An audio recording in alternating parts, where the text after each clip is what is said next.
Good morning, everyone, and a very warm welcome to all of you, some here at 22 on Sloan, and most of you who are watching this live via Zoom, as well as various social media platforms. My name is Gamuchirai Motezo, and I'm the Chief Operations Officer here at 22 on Sloan. So as some of you may know, this week we are celebrating the Global Entrepreneurship Week. What is this all about? It's basically a platform where we eat, sleep, talk, dream all things entrepreneurship, where we talk about knowledge sharing, where we talk about what's happening in various industries, technology, throughout most of today. Although the week started yesterday, today is our very first hybrid event that's taking place here at 22 on Sloan. So I know most of you are watching online. There are probably over 200 people, if I'm not mistaken. But just for the, you know, tinkles here and there, we few people who are joining to that in mind, we've got quite a jam-packed program for today. We'll be starting off with a masterclass, which will be delivered by Kim, who's the Chief Data Officer at TerraFlow, and he'll be looking at starting one's journey by getting AI ready. Kimun, are you ready? Perfect.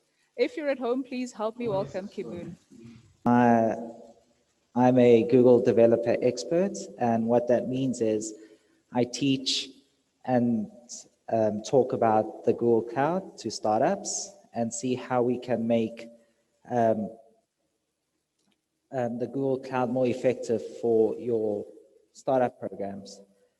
So today I want to talk about how do you get AI ready for your startups, and as well my experience of how do you implement AI into your startups, or even at a enterprise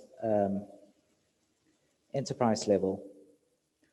Cool. So when we talk about machine AI, this is a picture that sums it up perfectly, in my opinion, because what society thinks I do is I create lots of robots. My friends think I'm just playing around and creating things for fun.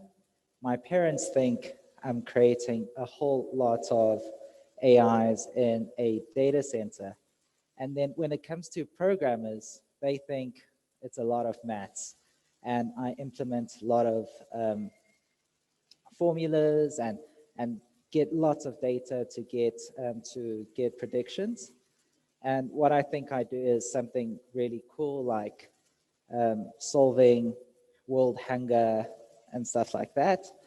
But what I really do is I import a lot of libraries like scikit-learn in a single line of code on Jupyter Notebook, or from TensorFlow, and I say, okay, import this library from this, use this data, and let's see what my data looks like, and let's see how I can predict my data. But this was true maybe 2 to 3 years ago, and it has changed dramatically. And people tend to forget that AI on a Jupyter notebook, you can deploy it straight to production, which was the case maybe a year ago, but 3 years ago, trying to deploy this on production, and production meaning that I deploy it on, let's say, companies' websites, such as a chatbot or a recommendation engine. It wouldn't, how people didn't know how to take this and wrap it up and deploy it into production. So when my experience in terms of the enterprise world is what I called spaghetti code. So I've been deploying AI models for more than 5 enterprise clients. And whenever I go in there and I see their code and I see their architecture, it literally looks like spaghetti.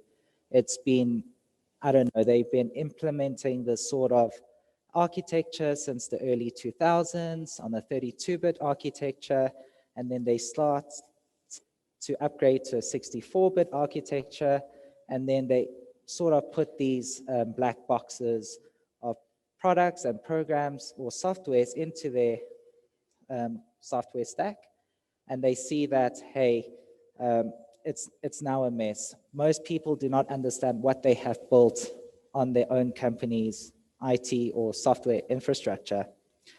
And that's mostly the case that we deal with going into clients or enterprise world is we see the spaghetti code and now they want to sort of say, hey, make this do cool stuff, make this do AI. And that's mostly the challenges that I'm faced with. So for me, what I want to come across to you guys is that when you come across this, there's always a will and there's a way. But if you design your architecture correctly from the start, whether you're an enterprise or a startup, it's much easier to implement AI. So let's talk about Google, for example. So how many photos do you guys think are uploaded daily to Google Photos? I've got 3 audiences here. I've got 2 notebooks. So if you can guess correctly, I might be able to. Okay.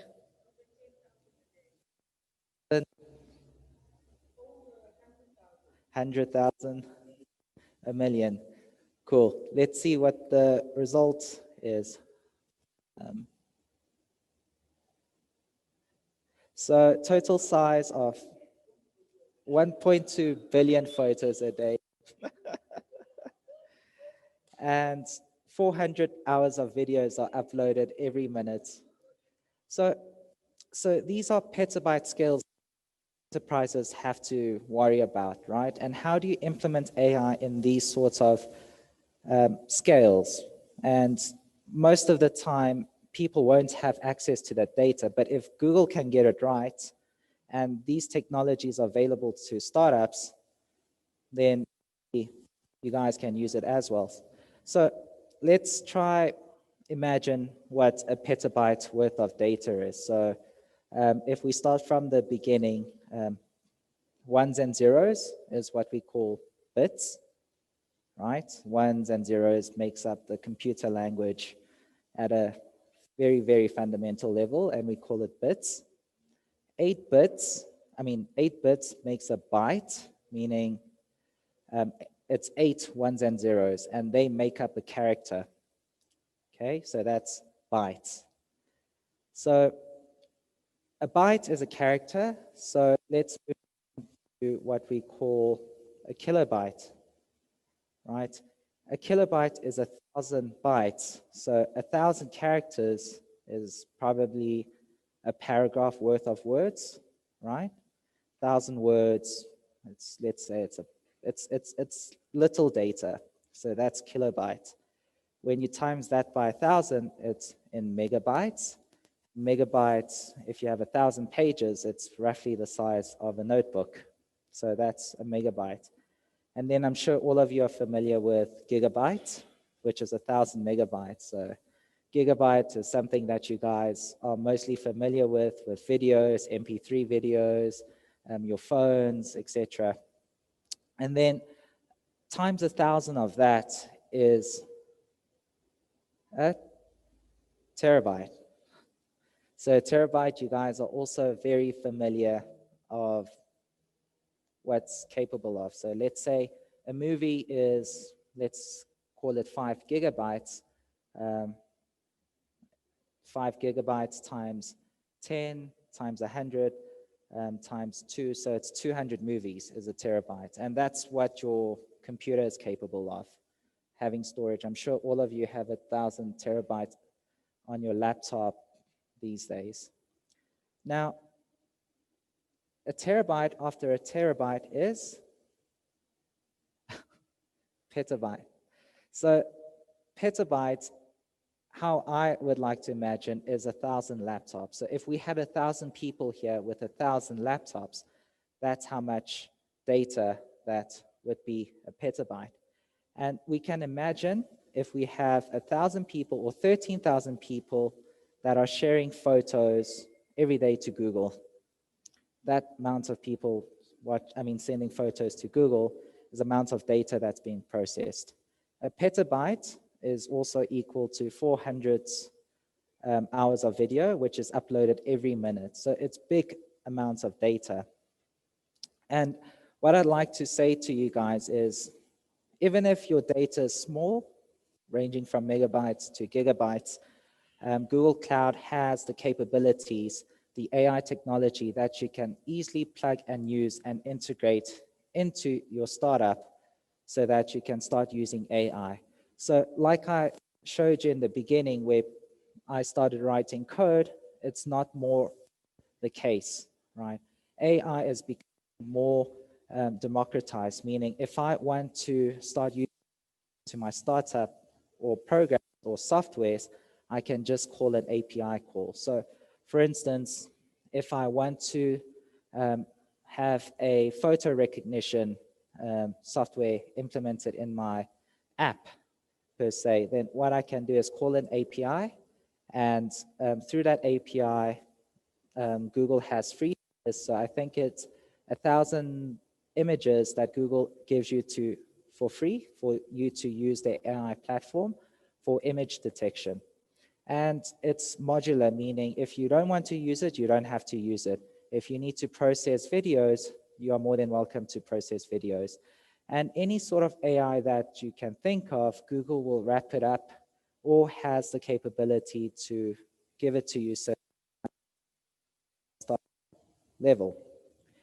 And And the use of machine learning is growing rapidly across all products in Google. So you can see from 2012 to 2014, there was little usage, and there was a big growth since 2015.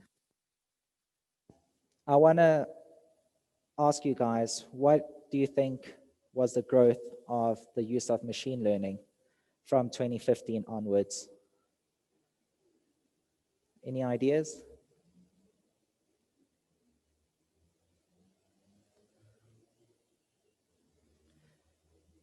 Cool. So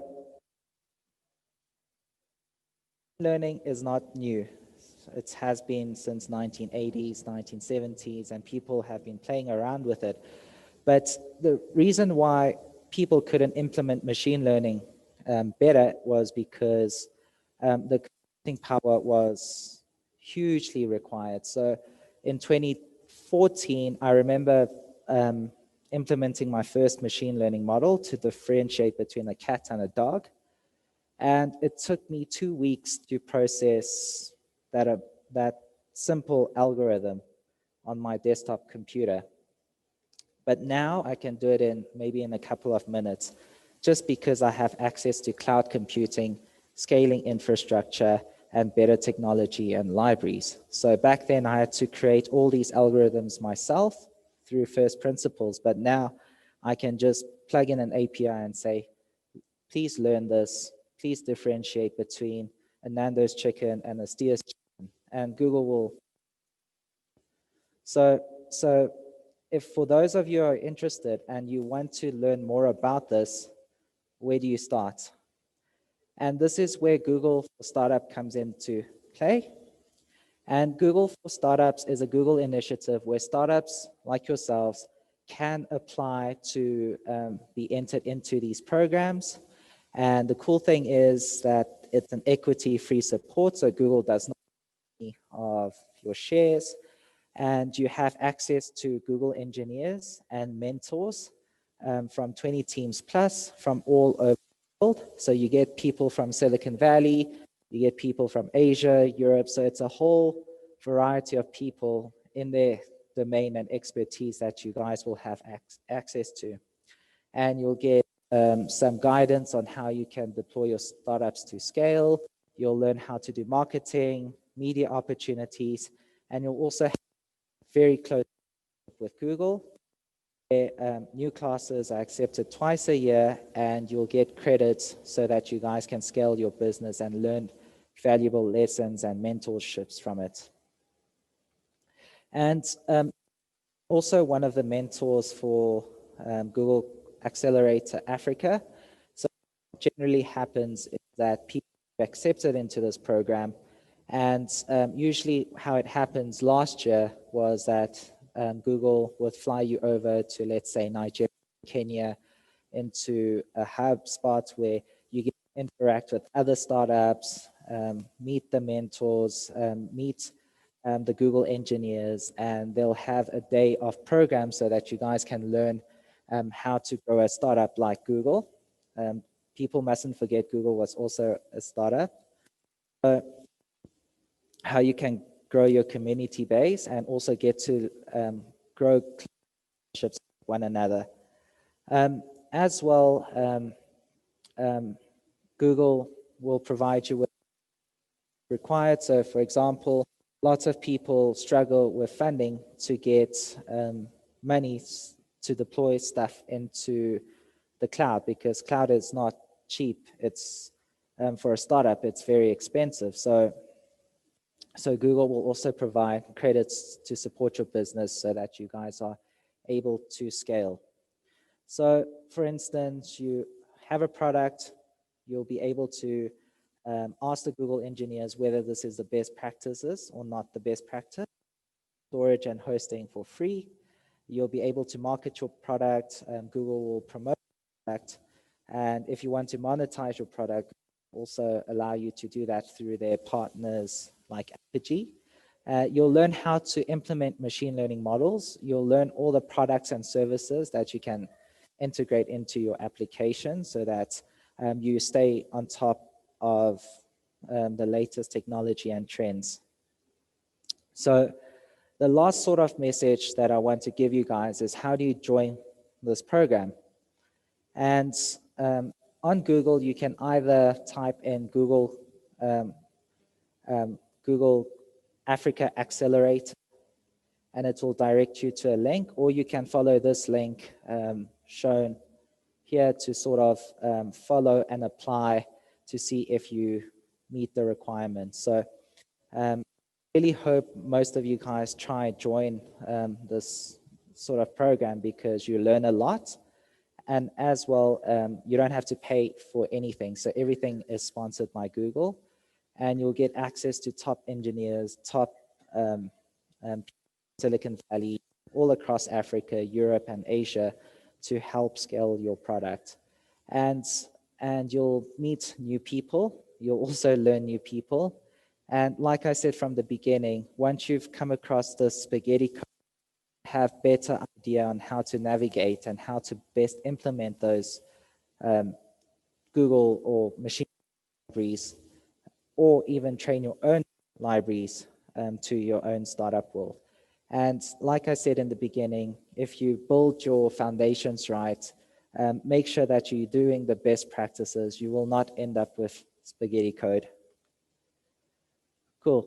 So thank you. That's my presentation for today. I hope you guys go out and please join. Maybe I can give, I'll leave these two books for a draw that you guys can do on social media. Cool. Thank you.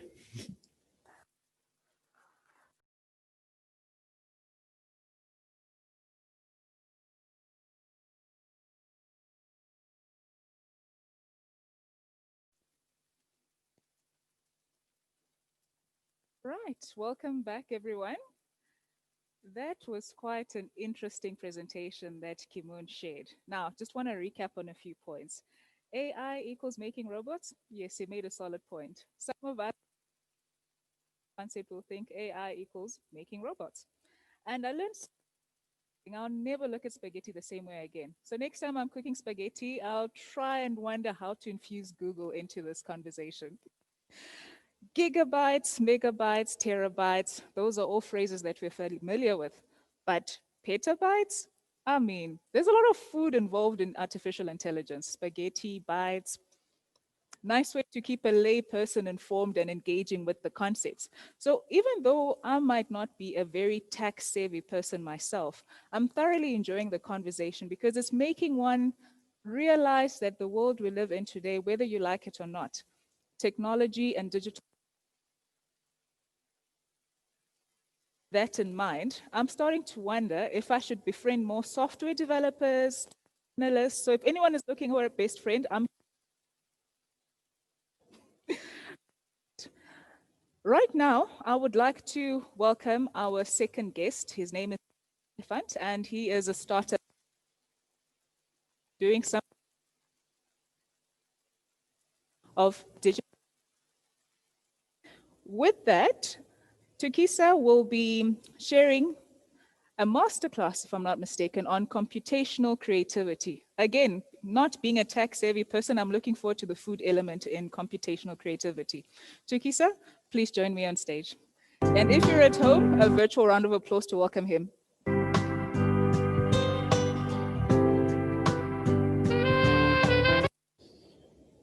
Um, Good morning, guys.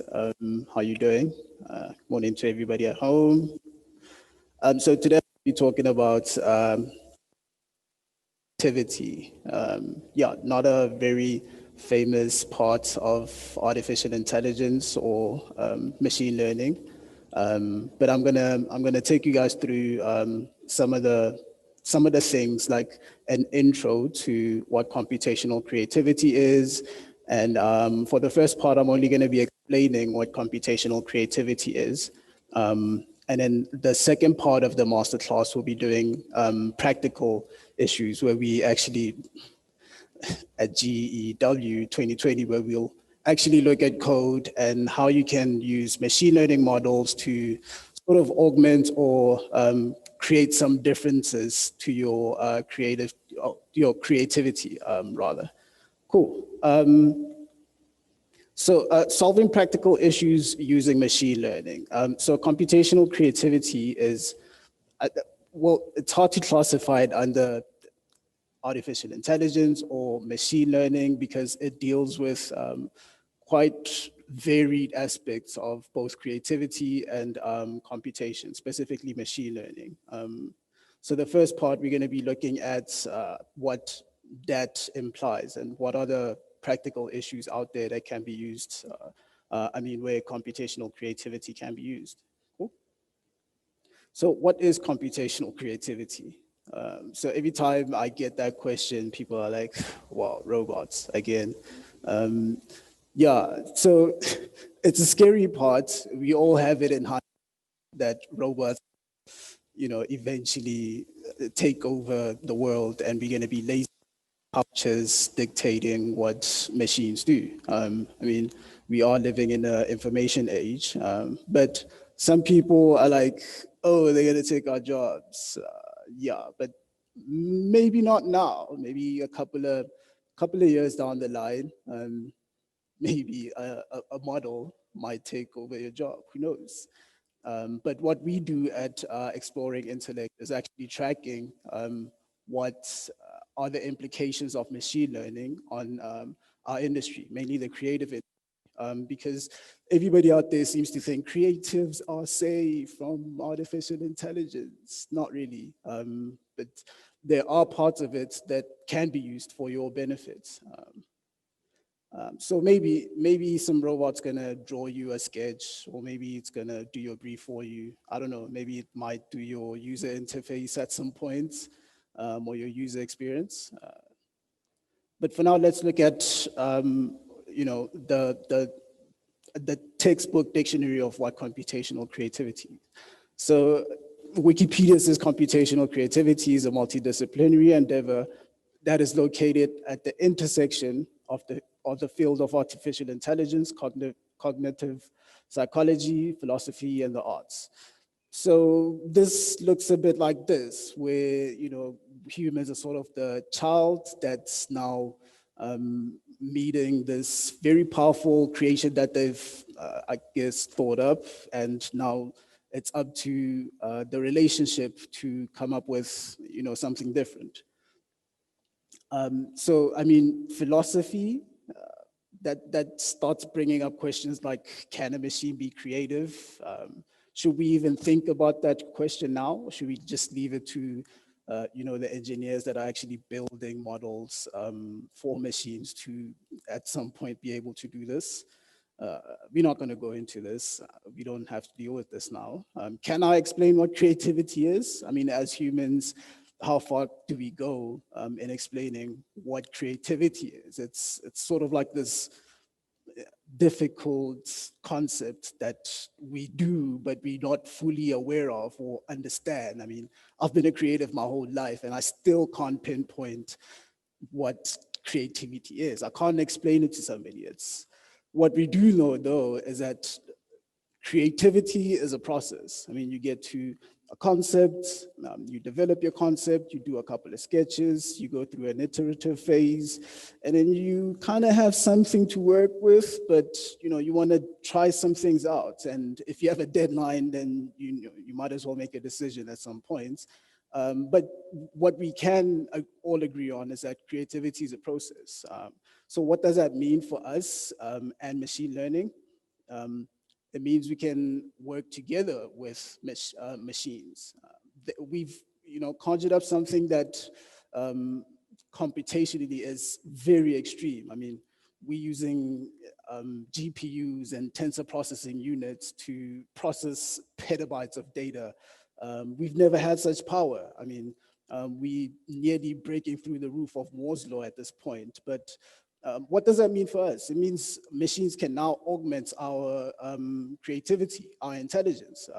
So what does Wikipedia say about augmented intelligence? A design pattern for a human-centered partnership model of people and artificial intelligence working together to enhance cognitive performance, including learning, decision-making, and new experiences. That's really interesting. I mean, we have all this data at our disposal. We have all this machine power at our disposal.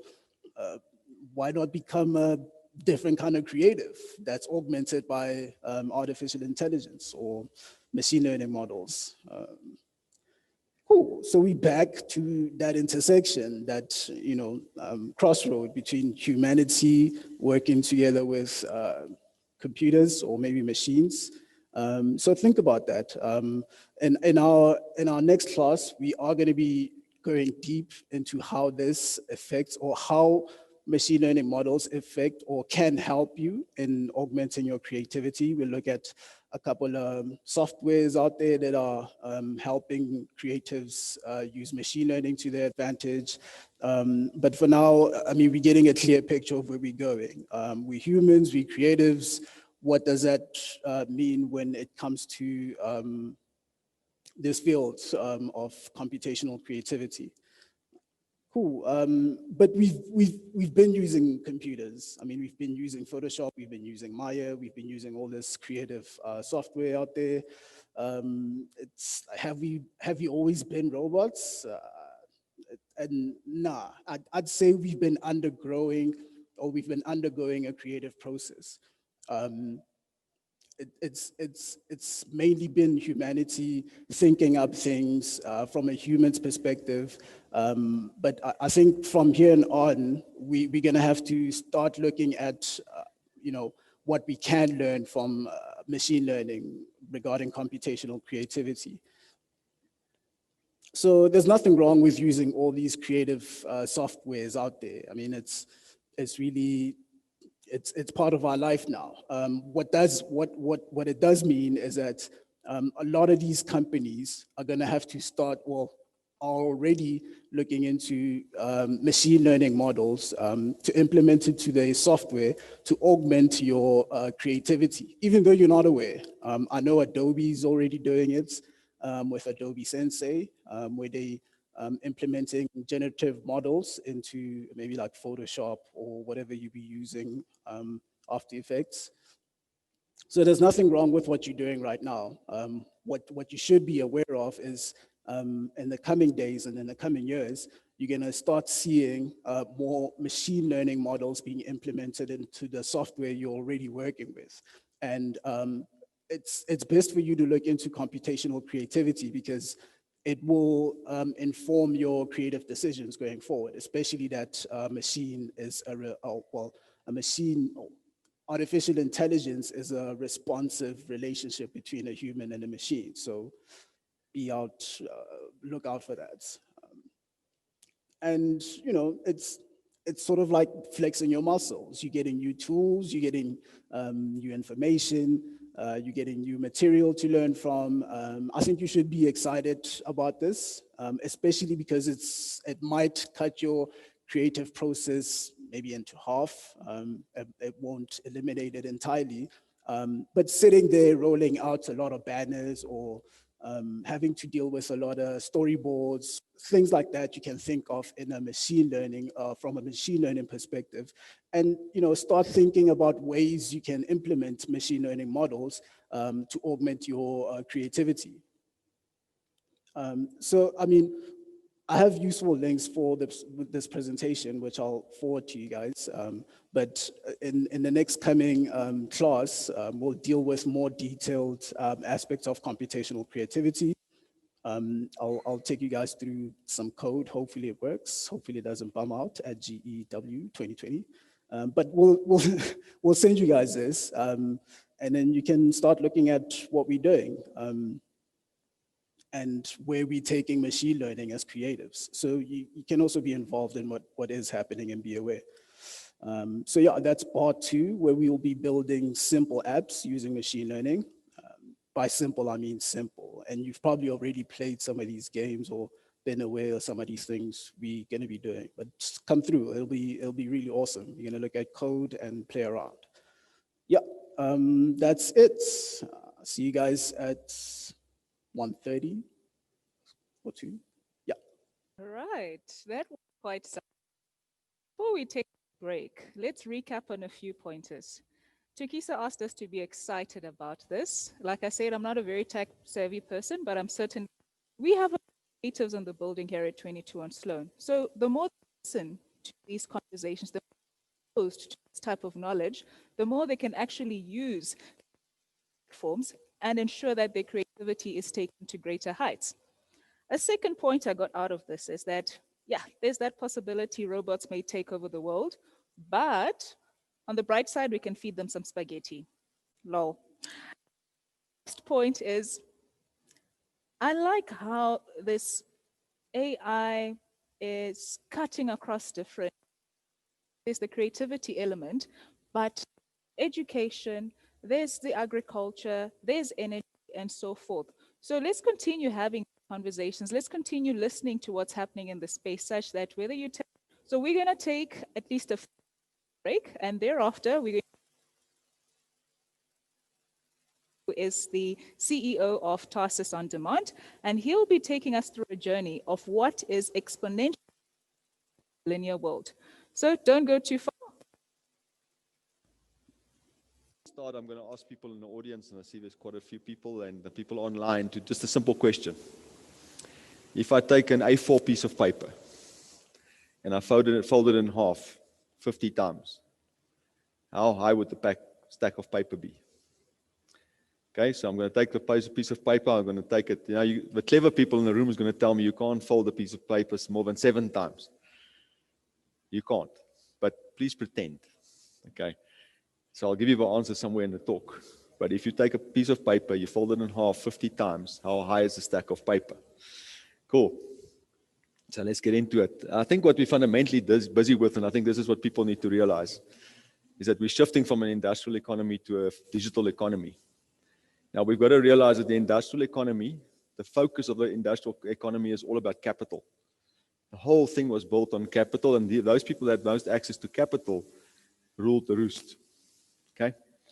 And what is happening with digital technology is actually now is that it actually concentrates capital even faster into fewer hands. Okay? The Americans pumped $3 trillion into the economy in COVID. Within 5 months, all that money sat on the stock exchange in the hands of Google, Amazon, Facebook, Microsoft, and Apple. That's where the money ended up. Because if you look at the valuations, that's where the money is sitting. Now, the capital that we had is what they did with capital in the old days is they built factories. And with those factories, they create manufacturing capability. And then they use the capital to fund inventory so that we can all buy the stuff. That was fundamentally, I'm giving you economics 101 in 3 minutes flat. Okay, so that's the fundamental. Now we're shifting, and in the digital economy, the new core of the economy, or the power, the source of power in the economy is data. And that's the key that we're all thinking, but it's not all data, because if data was such a valuable commodity, we would all be fascinatingly rich, right? Because we've all got oodles of data. So the data has got a bit of an asterisk to it, and that asterisk says you have to have some access to it which is proprietary.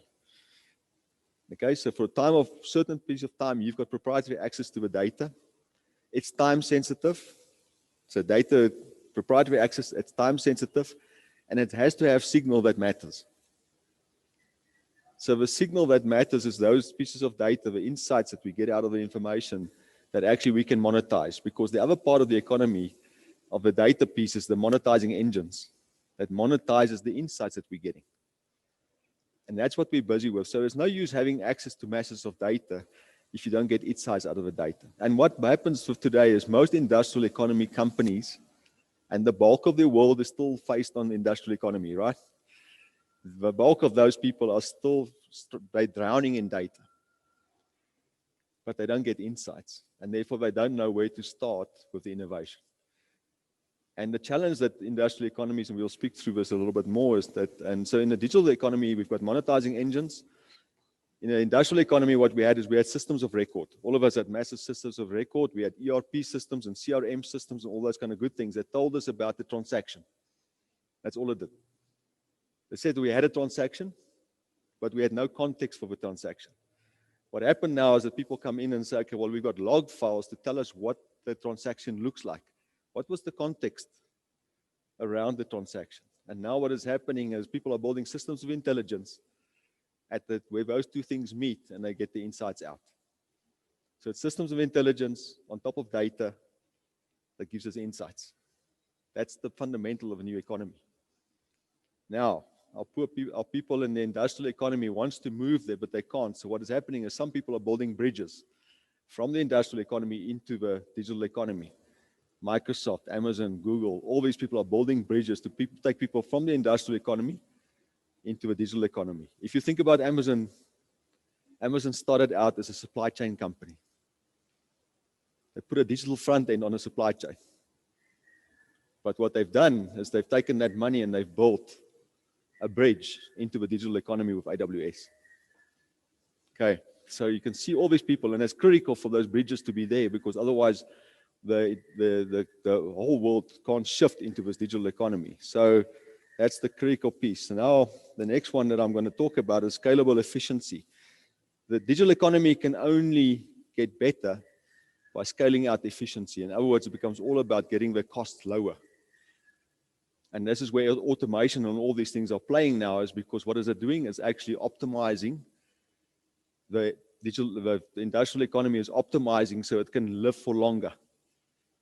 That's the key issue. Now, in the digital world, that doesn't work for us, because what is happening is technology is moving too fast for us to actually keep on doing optimization. We have to now start looking at new business models, all those kind of things. And now the very essence of it all comes, how do we scale the learning? Because technology is moving much faster. I'll give you one stat. At the moment, if you look at over the last 50 years, labor productivity has doubled. So us as humans are now working twice as hard as what we did 50 years ago. We're producing double the amount. Technology has moved 8 million times in the same period, if you take Moore's law. Okay? Now, the challenge is how do we keep as linear human beings, because our paychecks are linear? I'd love to have an exponential paycheck. Okay, but we've got linear paychecks, we've got linear budgets, we've got everything is linear. And yet we're dealing with this technology which is just ramping and ramping and ramping. Okay, so now the question is, how do we learn? How do we learn fast enough? And the only way I think we can learn fast enough is to learn from each other. I like this today. You don't have to go and do an MBA, because most MBAs, by the time you finish the MBA, what you've learned is irrelevant. I ask all the guys at work that comes to me and say, I want to go and do an MBA. I ask them one question: is the curriculum fixed, or is it going to be adjustable? Most of them come back and say fixed. So don't bother, because you're going to be irrelevant by the time you finished your degree. So the question is, how do we then learn? So this is the other challenge we have, is if you think about the industrial economy and we're optimizing everything, then we get into this concept of work of the future. So what does work of the future look if AI and all the stuff that's coming in is going to take all the jobs away? Now, if we flip that a little bit, and we talk rather about the future of work, I know it's semantics, but we start thinking about what would work look like when AI is doing all the mundane tasks. Because the industrial economy dehumanized us, right? You can't tell me that sitting in a call center 8 hours a day, answering the same calls every day for 50 years brings purpose to your life. You can't tell me that when we go and talk to people that sits in a warehouse that picks the same stuff over and over again, and that's life. So it's dehumanized us. When you go to the big companies in the US and stuff like that, you go and look at who does the dumb work in the warehouse. It's actually the humans. The smart work gets done by the robots. Right? Now, if you flick that over and we say, okay, for us to thrive in this digital economy and use the technologies coming to us, and we start looking at the future of work, and we start saying, well, maybe what we need to look at is, because let me describe to you an algorithm.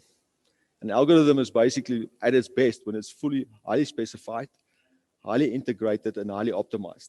Then it really works. Now, that's the same for all processes. If a process is highly optimized, integrated, and highly specified, it works the best way. And what happens then, it means that all jobs that can be automated will be automated. That's the reality. Now, what do we do with all the humans? Now we can start getting back, and that's what the gentleman before me started talking about, creativity. Because what digital technology can possibly do is to make us truly human and use what is truly human in us to actually build a better world. Because we're not shortage of problems out there. There's enough problems to solve.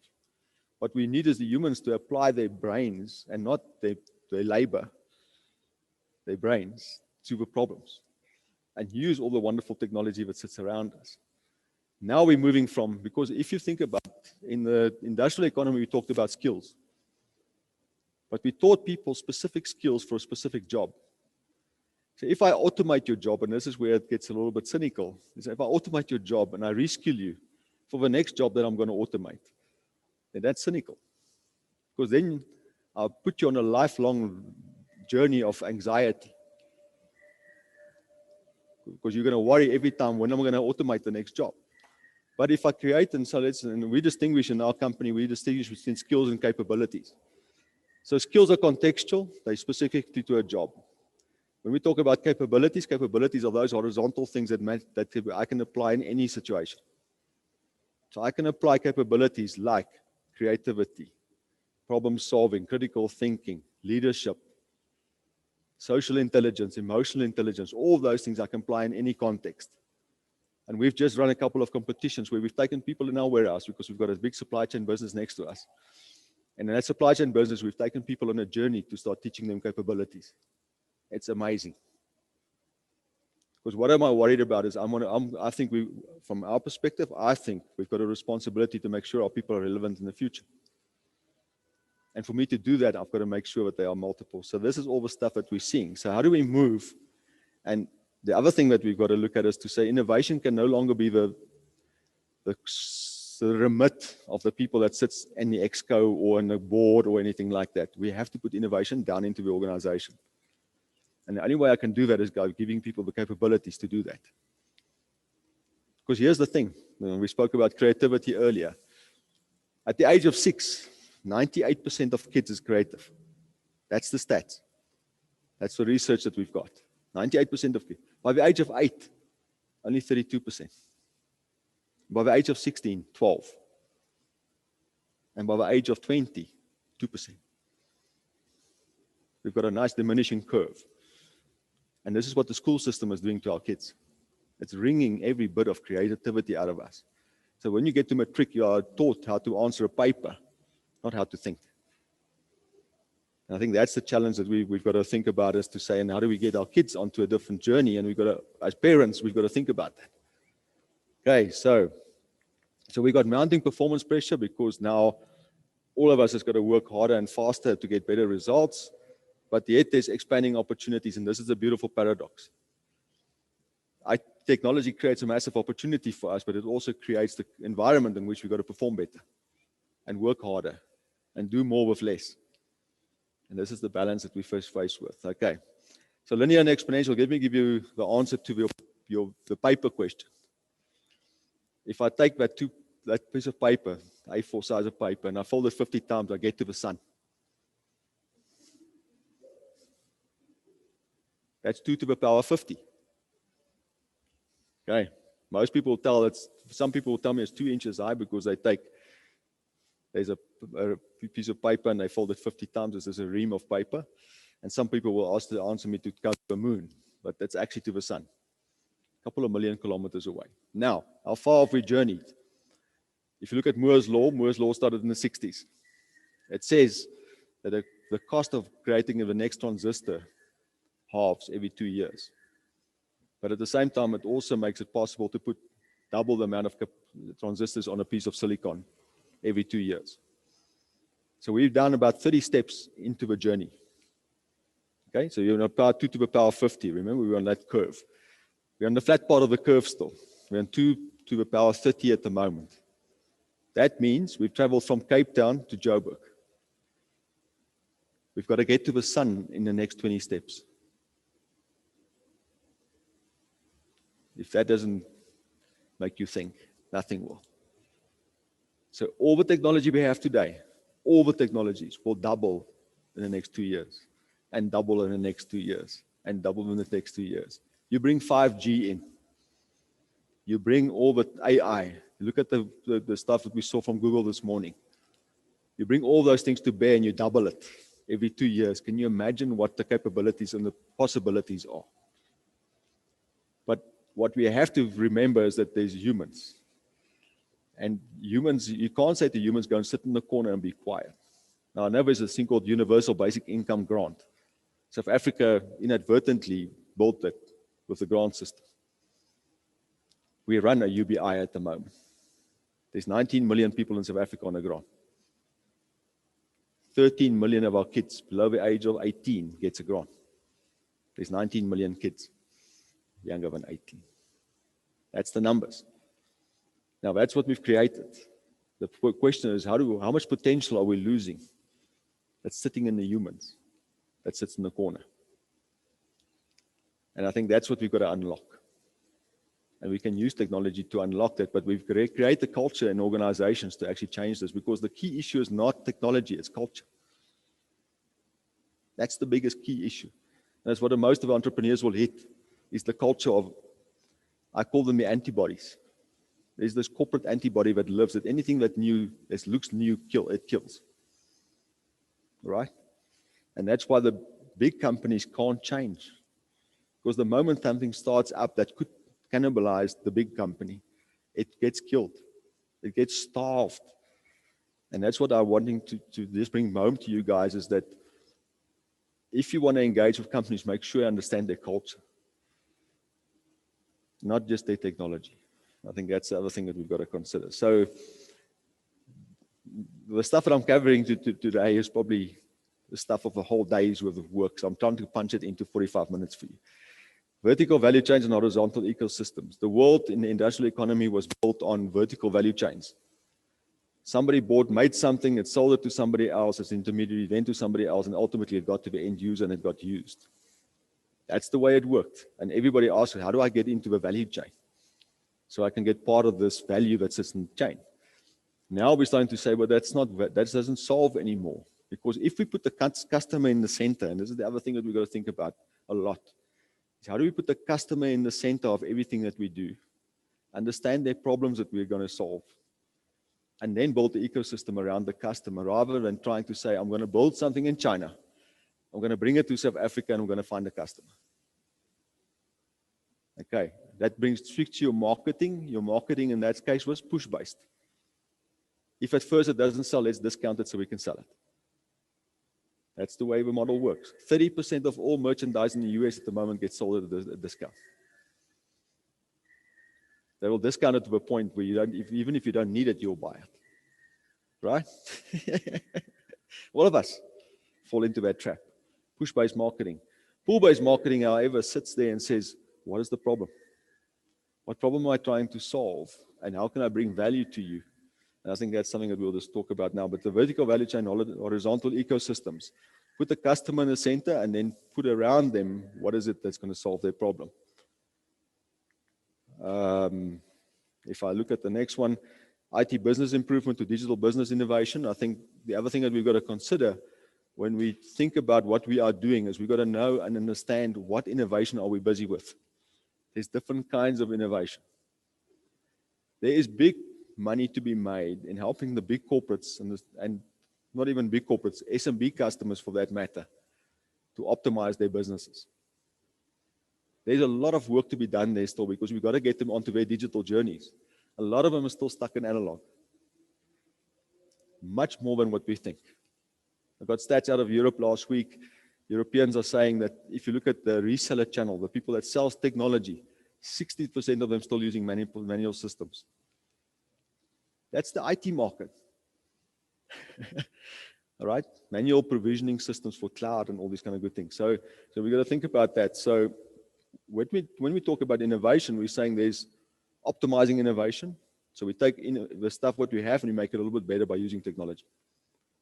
Then there's augmenting stuff where we can start, I'm augmenting your innovation. So I look at your business model. You've got in your business, you're making money from the following things. By doing this extra, we can create a new revenue stream for you. That's augmenting innovation. And then the last one is the disruptive innovation. And disruptive innovation takes basically that business model and builds a new business model because it's got access to better insights. And it's put the customer at the center of the journey. And sometimes this digital business model disrupts the traditional business models, but sometimes it doesn't. It creates a new market. So we got to think about it. What is it that I'm doing as an entrepreneur? Am I busy with optimization, augmenting what people are already doing and creating new revenue streams for them? Or am I actually innovating so that I can disrupt markets? Because I've got access to insights that nobody else has got. That's the key. Okay, so, and then big bang solutions. I see a lot of people strive for perfection. They want to build the perfect app and then launch and build a big bang solution that's going to solve all the problems in the world. Instead of saying, let me take a small problem, solve it iteratively, proof of value. So POV is proof of value, use case, all that sort of stuff, and then build it out over time. If you go and look at the big companies today, none of them started out as what they thought as what they are today. If you look at Facebook, and this is the other thing you've got to realize, is that a lot of the innovation happens in where disciplines meet. Facebook is sociology meeting technology. Sometimes Mark Zuckerberg understands people better than what he understands technology. And he brought the two together. When your kids go to varsity, let them study physics in English. It's okay. You might not agree with it, but it's okay. Because at the confluence is where the actual, this is where the real innovation starts happening, is when those disciplines starts meeting. Okay. Cost and risk. I think if you go to the industrial companies, they'll all tell you it's all about how do we lower our cost and mitigate our risks. Instead of looking what's the opportunity for new revenue streams, I think that's quite critical. This is the other thing that I think we've got to be so careful of. All of us are tired of being sold to. We can smell it a mile away when people sell to us, right? You know when the phone rings, you don't know the number, what it is. Okay. So, all right. So what has happened is that we've broken down trust. Because what happened in the past is we sold you the product. When I sell you the product, who's got the risk? I've got the money, you've got the risk. If it doesn't work the way you thought it's going to work, well, then I'll sell you another product. Okay, and so we broke down trust with our customers over a long period of time with this. And we're now on a journey to actually get back onto the trust side of the customer, because customers are now starting to understand, because they've got multiple options. Customers are spoiled for choice. Go and look at the amount of, we talked about it now, Jess and I, about which marketing agencies to go and talk to. Just in marketing technology alone, there's 8,000 different applications I can now use to do different parts of the marketing piece. Which one? I'm spoiled for choice. And what we're finding is a lot of agencies coming at us, and I scratch the veneer off by just another traditional agency. There's nothing digital about them. And that's what we're trying to get to, is to understand, when you sell to us, please bring value. So, and that's the way we build trust. So the thing that what I'm put on here is to say is from product sale to digital services first. So how do we take it so that when I sell you the product, I sell it to you as a service. Now, if you're not using that service, who's got the risk? Me, not you. Because if it doesn't work the way you want it, you stop using the service. I stop consuming. It's like Google, Amazon, all AWS, all these guys. When people don't consume their services, there's nothing they can do about it. But the risk is worth the company. So now I've got more work to do to make sure that you use my service. The next iteration is what we call customer empathy. And if you look at what is at the core of design thinking, is customer empathy. And customer empathy is what we spoke about earlier, is that customer empathy is about truly listening. And listening to understand, not listening to respond. And if we truly listen to what the customer is looking for, then I think we can start designing from there outwards. And if you want to know an extreme form of building trust, is there's a restaurant in New York that I can give you an example of. There is no menu prices. And when you go into a restaurant, at the end of the evening, you pay based on what you thought the meal was worth. Okay. They make more money this way than if they had to put prices on the menu. Why? Because everybody in the company, in the restaurant, is focused on delivering value. Because if you don't deliver value, you don't get paid. You can walk out and pay naught if you think the food is rubbish. So how would you respond? How would your customers respond to something like that? Because there's no risk to them. You carrying all the risk. Fascinating thinking. Because now I've got trust and I can start adding value. And this is the thing with data. Stop using the data for your own benefit. Start using the data for the customer's benefit. And that way we bring value. And that way we actually get better traction. Because we're building trust back.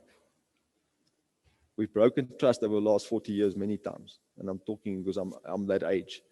So let's go through some questions. I'm not going to speak too much more, but what's my timing like? How much time have you got? Cool. Okay. So if cool tech is the answer, what is the question? Because I've get too many people that bring this cool tech. And they think that's the answer. Or that's the question. So we're saying, I don't want you to bring cool tech to the party. Tell me what problem you're solving. If your cool tech happens to solve the problem, fantastic, because that's the way it should work. But don't start with cool tech and then want us to invest or help you and enable you and do all those kind of things. Bring us the problem that you're solving, and let's see for how many people is that a problem. And then we can scale out from there. Right, so the question, and this is a tough thing, so I don't want people to go and think away about these things. I'll leave a presentation, you guys can look at it. But if cool tech is the answer, what is the question? The next one is, how do we focus on building customer value and not our own value? So all the insights that we're gaining, if companies came to us as humans and we said to you, you're using this, if you do this, it would be better. Imagine, would I buy more of your service? Of course I'll buy more of your service because you're bringing me value. But for such a long time, we've used the data for our own insights. If you look at marketing as well, we keep on trying to, with behavioral science, change people's behavior so that we can sell more to them. What if we flipped it around and say, we've noticed this about your behavior. This is what we can do for you to make your life a better life. Because the one thing that we've got to realize, and this is the thing that people are not seeing, is that in the industrial economy, we dealt with complicated systems. In the digital economy, we deal with complex systems. Let me explain the difference. Complicated systems is when you go to the airport one day, and you go back to the airport, and you put your suitcase in. There's a complicated system behind there that somehow puts your suitcase on the right plane.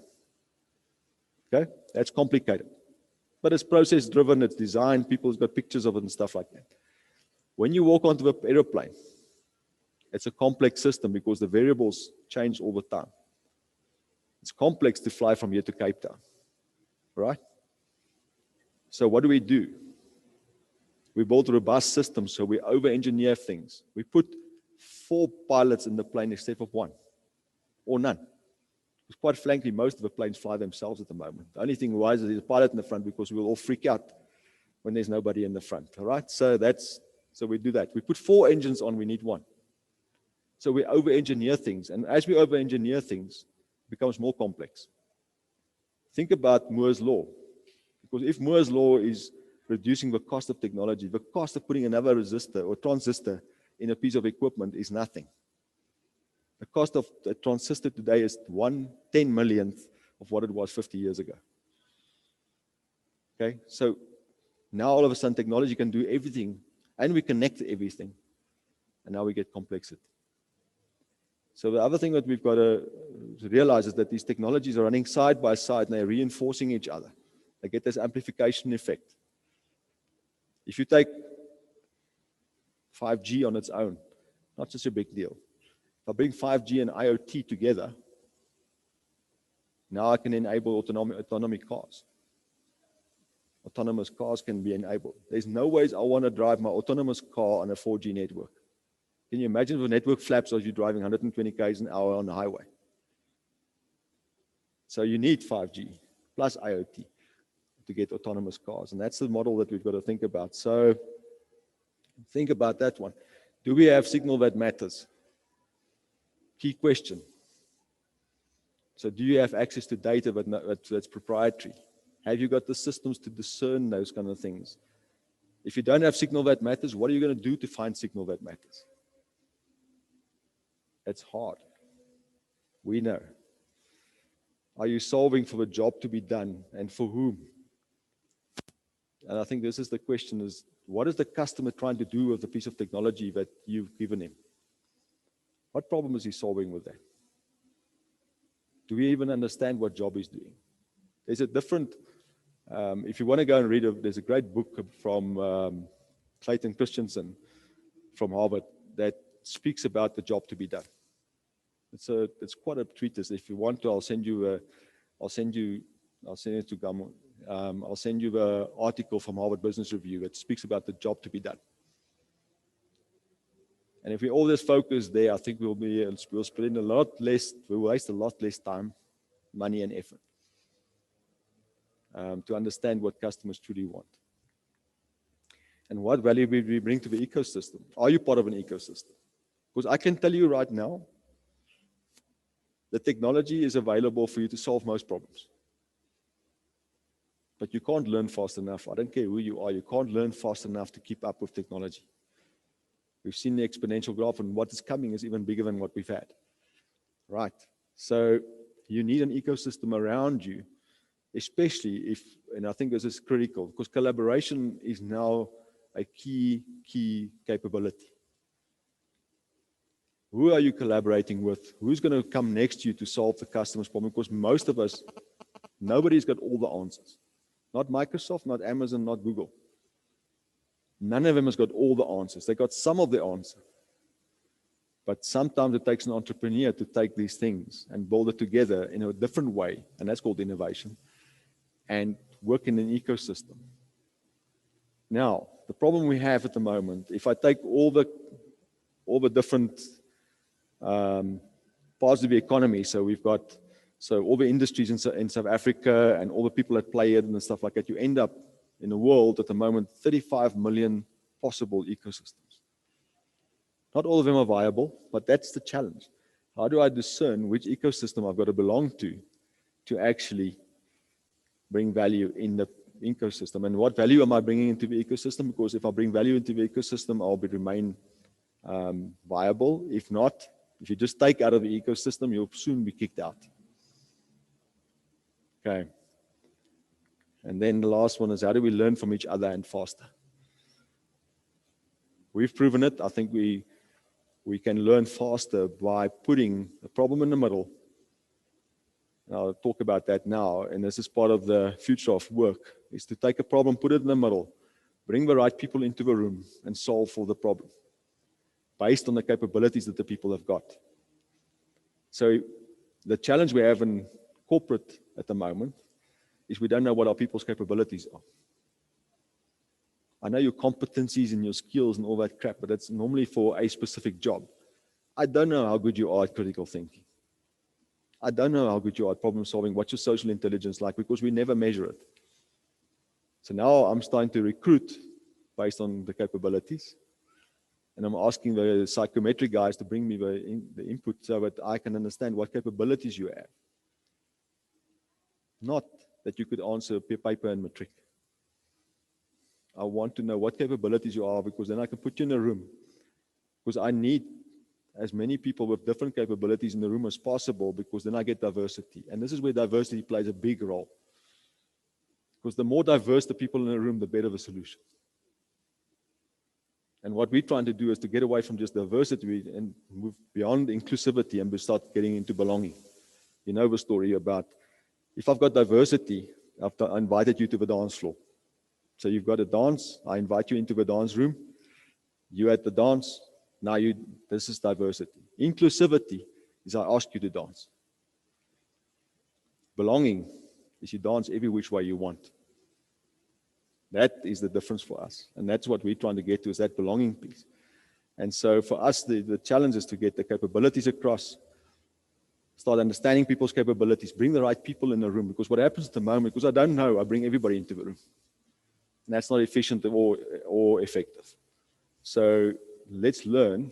And because if I can put somebody with social intelligence next to somebody that's got problem thinking skills, they can learn from each other. And that's the way we think it's the way we're going to go forward. I thank you.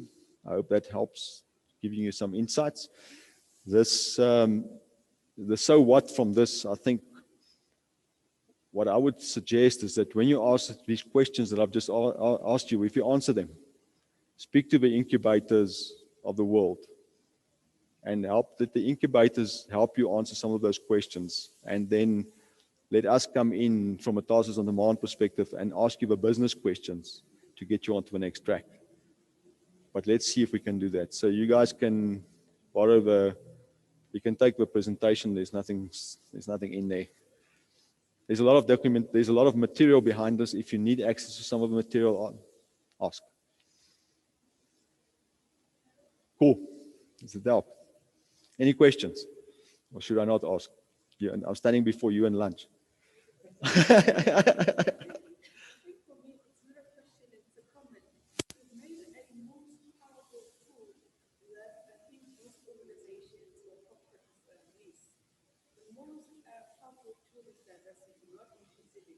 Yeah.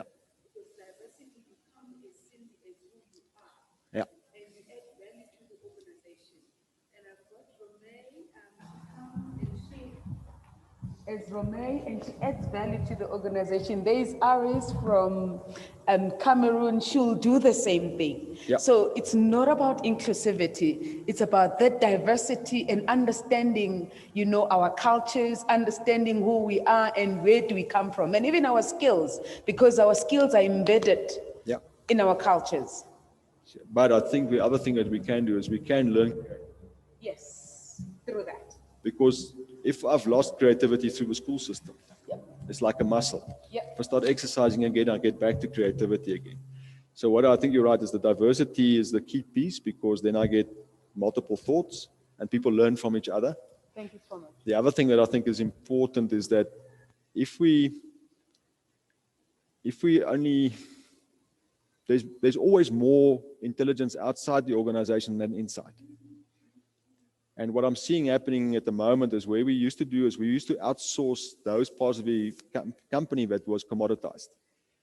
So we would outsource trucks when we're in supply chains or something like that. Now what is happening is we're starting to have to bring in skills from the outside that we can't afford. If I can't afford a data scientist, who do I go to go and find to? Which platform do I go to? Did you know that there's a platform called Kaggle? It's Kaggle. There's 300,000 data scientists on that platform. If you've got a problem that you can't solve, you put it on the platform. They all fight for the work to be done, and they get rewarded by the fact that they've solved the problem. Now, can you see what is happening is now there's not just diversity inside the organization, it's also diversity outside the organization. Who do I need to go to find the people that I need to actually come and solve my problem? And we have to get off this thing that the organization that we're in knows everything.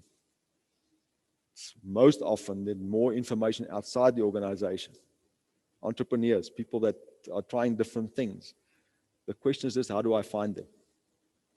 Where do I find them? And now what's happening in the US at the moment is there's an old school thing that was called guilds. Guilds was, if you think about the Middle Ages, they had guilds, and they would have metal workers that worked in the guild. But you could always find the members of the guild. Now we're starting to build guilds again with people of highly desired skills and competencies. And people are starting to organize themselves into these things again. So no longer is it just the Uber drivers, and that people are now becoming Uber drivers and that sort of stuff. There's also the highly valued people are starting to form each other. And if I know that you are good at something, I'll bring you in because I can solve. I need you to come with me, but I need to know what your capabilities are. Interesting dilemma, but there's a lot of work. Again, I've got some research if you want some of that. Okay. Is that it? Cool. Thank you, guys.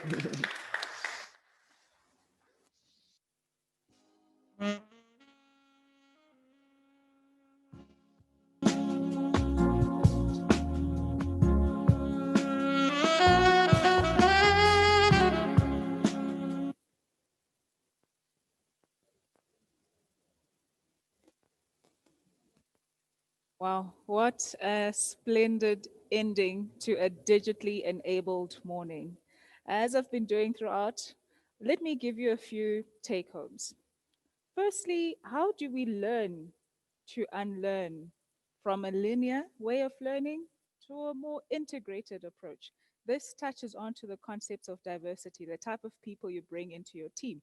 So as much as we're digitally enabled, we also need to make sure that those around us implement the things that future, what does that look like? Touching on elements of reskilling.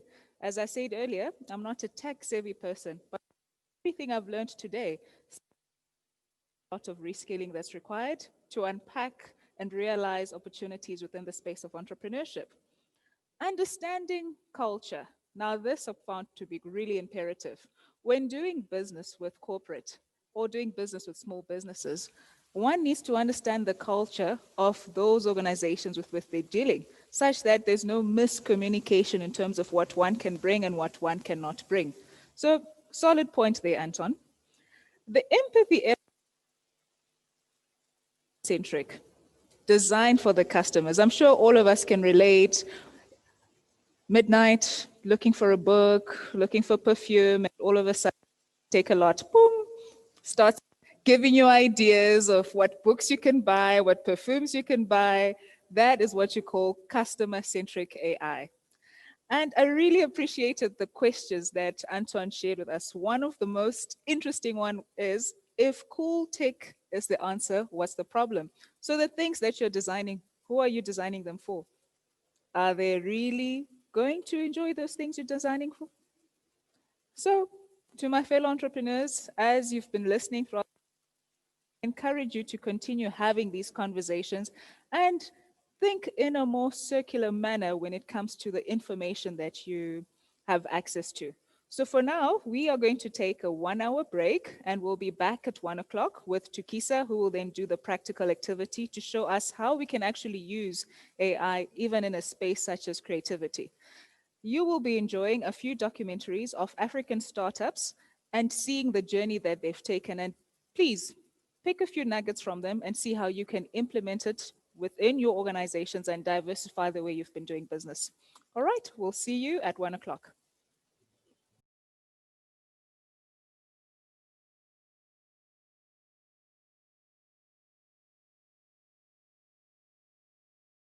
Hello, everyone. Good afternoon. My name is Kizito Kechuku, the executive head of 22 on Sloan. I'm currently sitting at 22 on Sloan. We're having a hybrid session of the Global Entrepreneurship Week 2020. So I look forward to having this 1 hour with you. But also I would like to take the time to welcome our panelists. First on the panel is Stephanie Lois, CEO of Digital Africa. She's based in Paris. She's my colleague, Stefan. Thank you very much for joining us. Then I would also like to welcome, we're still waiting for Lukonga Lidunda to join us, but Lukonga Lidunda is the Executive Director of Bongo Hive. He's based in Zambia. And thank you in absentia. He will join us in the next 5 minutes. He's struggling with his link. The third person I would like to welcome is Olivia Daddy, the Marketing and Comms Director at SEMCT. She's based in Benin. Olivia, nice meeting you. And the last but not the least is my brother, Michael Sudakasa, the CEO of Africa Business Group. He's based in South Africa, but I believe originally American. Yeah, so nice meeting you, Michael, and thank you for joining us. So I think I will jump straight onto it. The topic of today's discussion is how do we strengthen the startup ecosystem in Africa?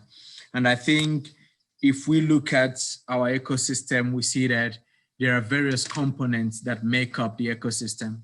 And I think this week we are actually celebrating all these components that make up the ecosystem.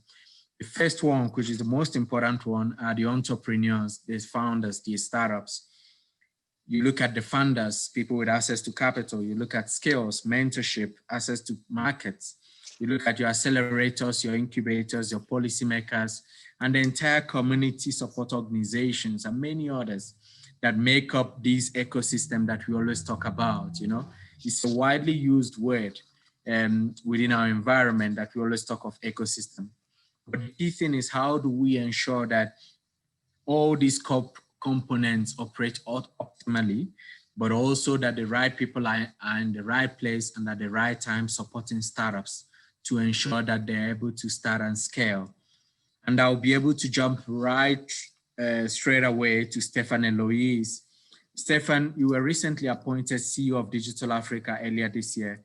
And I see that the Digital Africa is an enabler and a catalyst.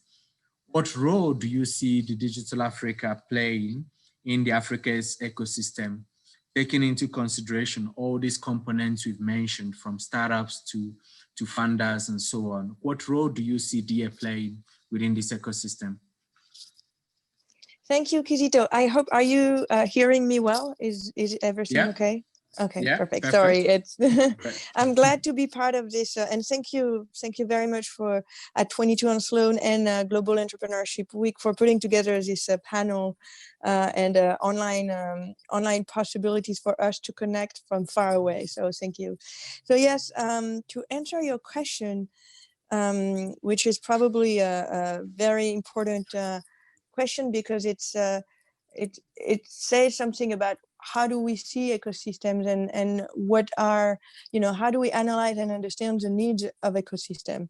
But more specifically, so Digital Africa, as you know, was launched in 2018 with a mission to equip African tech entrepreneurs with capabilities to design and scale digital innovations for the real economy. And as a project, it was designed to bring together partners of all nationalities, incubators, institutional partners, venture capitalists, technology clusters, all committed to supporting African digital entrepreneurs, who are the main component, as you very well said, of an ecosystem.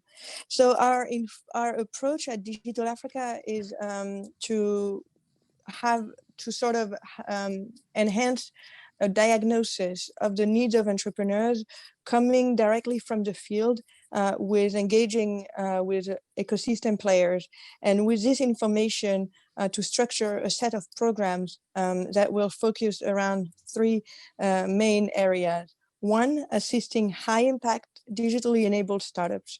Two, sourcing African and global finance to scale up project. And three, supporting the policies advancing innovative digital entrepreneurship across Africa. And I want to finish, maybe answering your question. saying that after 2 years of existence, Digital Africa recently said that we have doubled our financial commitment. So moving from 65 million euros to 130 million euros committed to supporting ecosystems and startups in Africa. But we also came to the conclusion that financing project, while essential for any project to survive, is not enough. And it's very necessary to have a comprehensive approach and use all levers essential to the development of digital entrepreneurs. What are they? It's research, it's funding, it's capacity building, it's technical assistance, it's mentorship, it's access to network for business development. And so we see ourselves as a sort of super aggregator of both data, capacities, and opportunities. So yeah, I hope that answers your question. Yeah. Thanks, Stefan. That is very comprehensive. And I would like to, I don't know if Lukonga has joined us. Lukonga, are you here? Okay, not yet.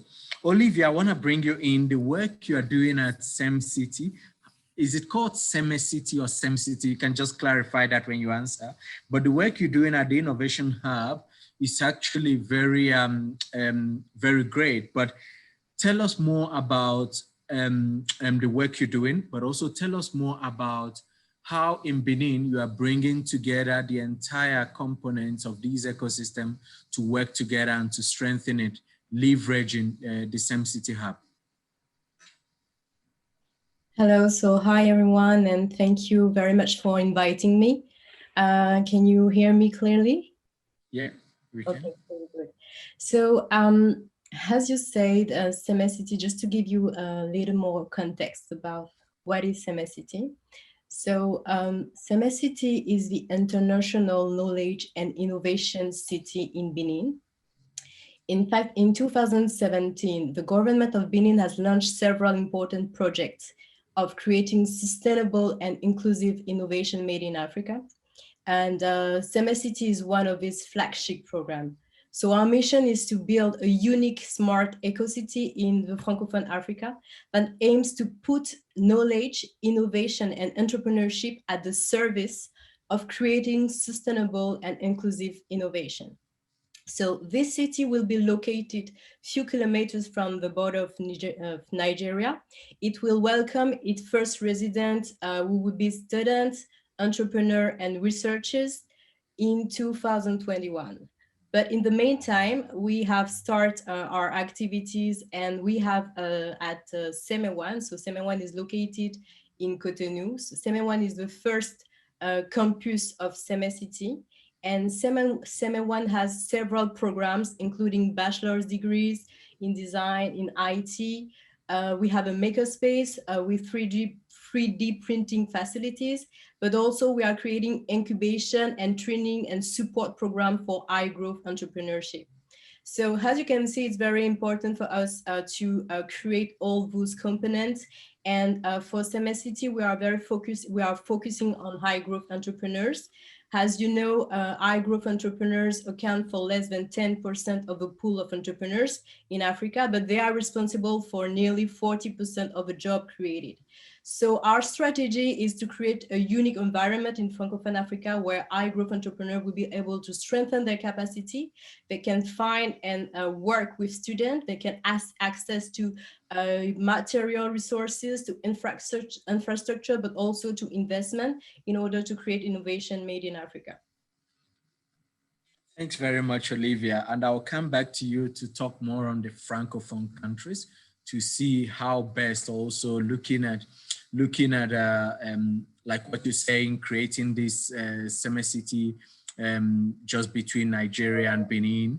I would like to know from the Francophone countries, what has been the challenges that that the Francophone startups has faced compared to the Anglophone countries, because we've noticed that a lot of the investment deals or support that usually comes on the continent usually goes to the Anglophone countries. But I'll come to you later to talk about that.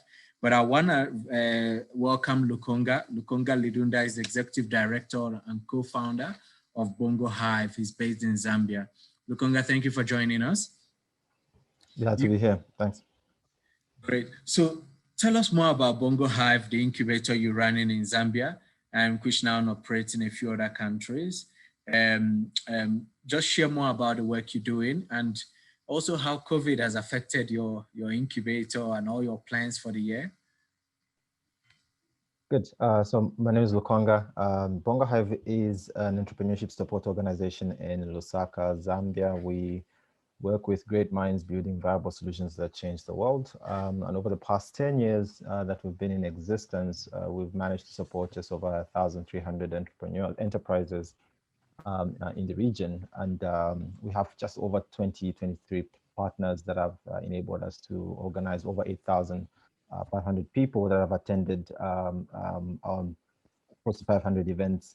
So it's been an amazing process, building from scratch and really, starting with a focus on digital entrepreneurs. But over the years, we've had the opportunity to support people and entrepreneurs in different sectors, and the opportunities that have come up over the years have enabled us, to experiment and get into places, into new sectors with entrepreneurs, starting fintech businesses, agri-businesses, edtech businesses, and that's been great to see in terms of the growth.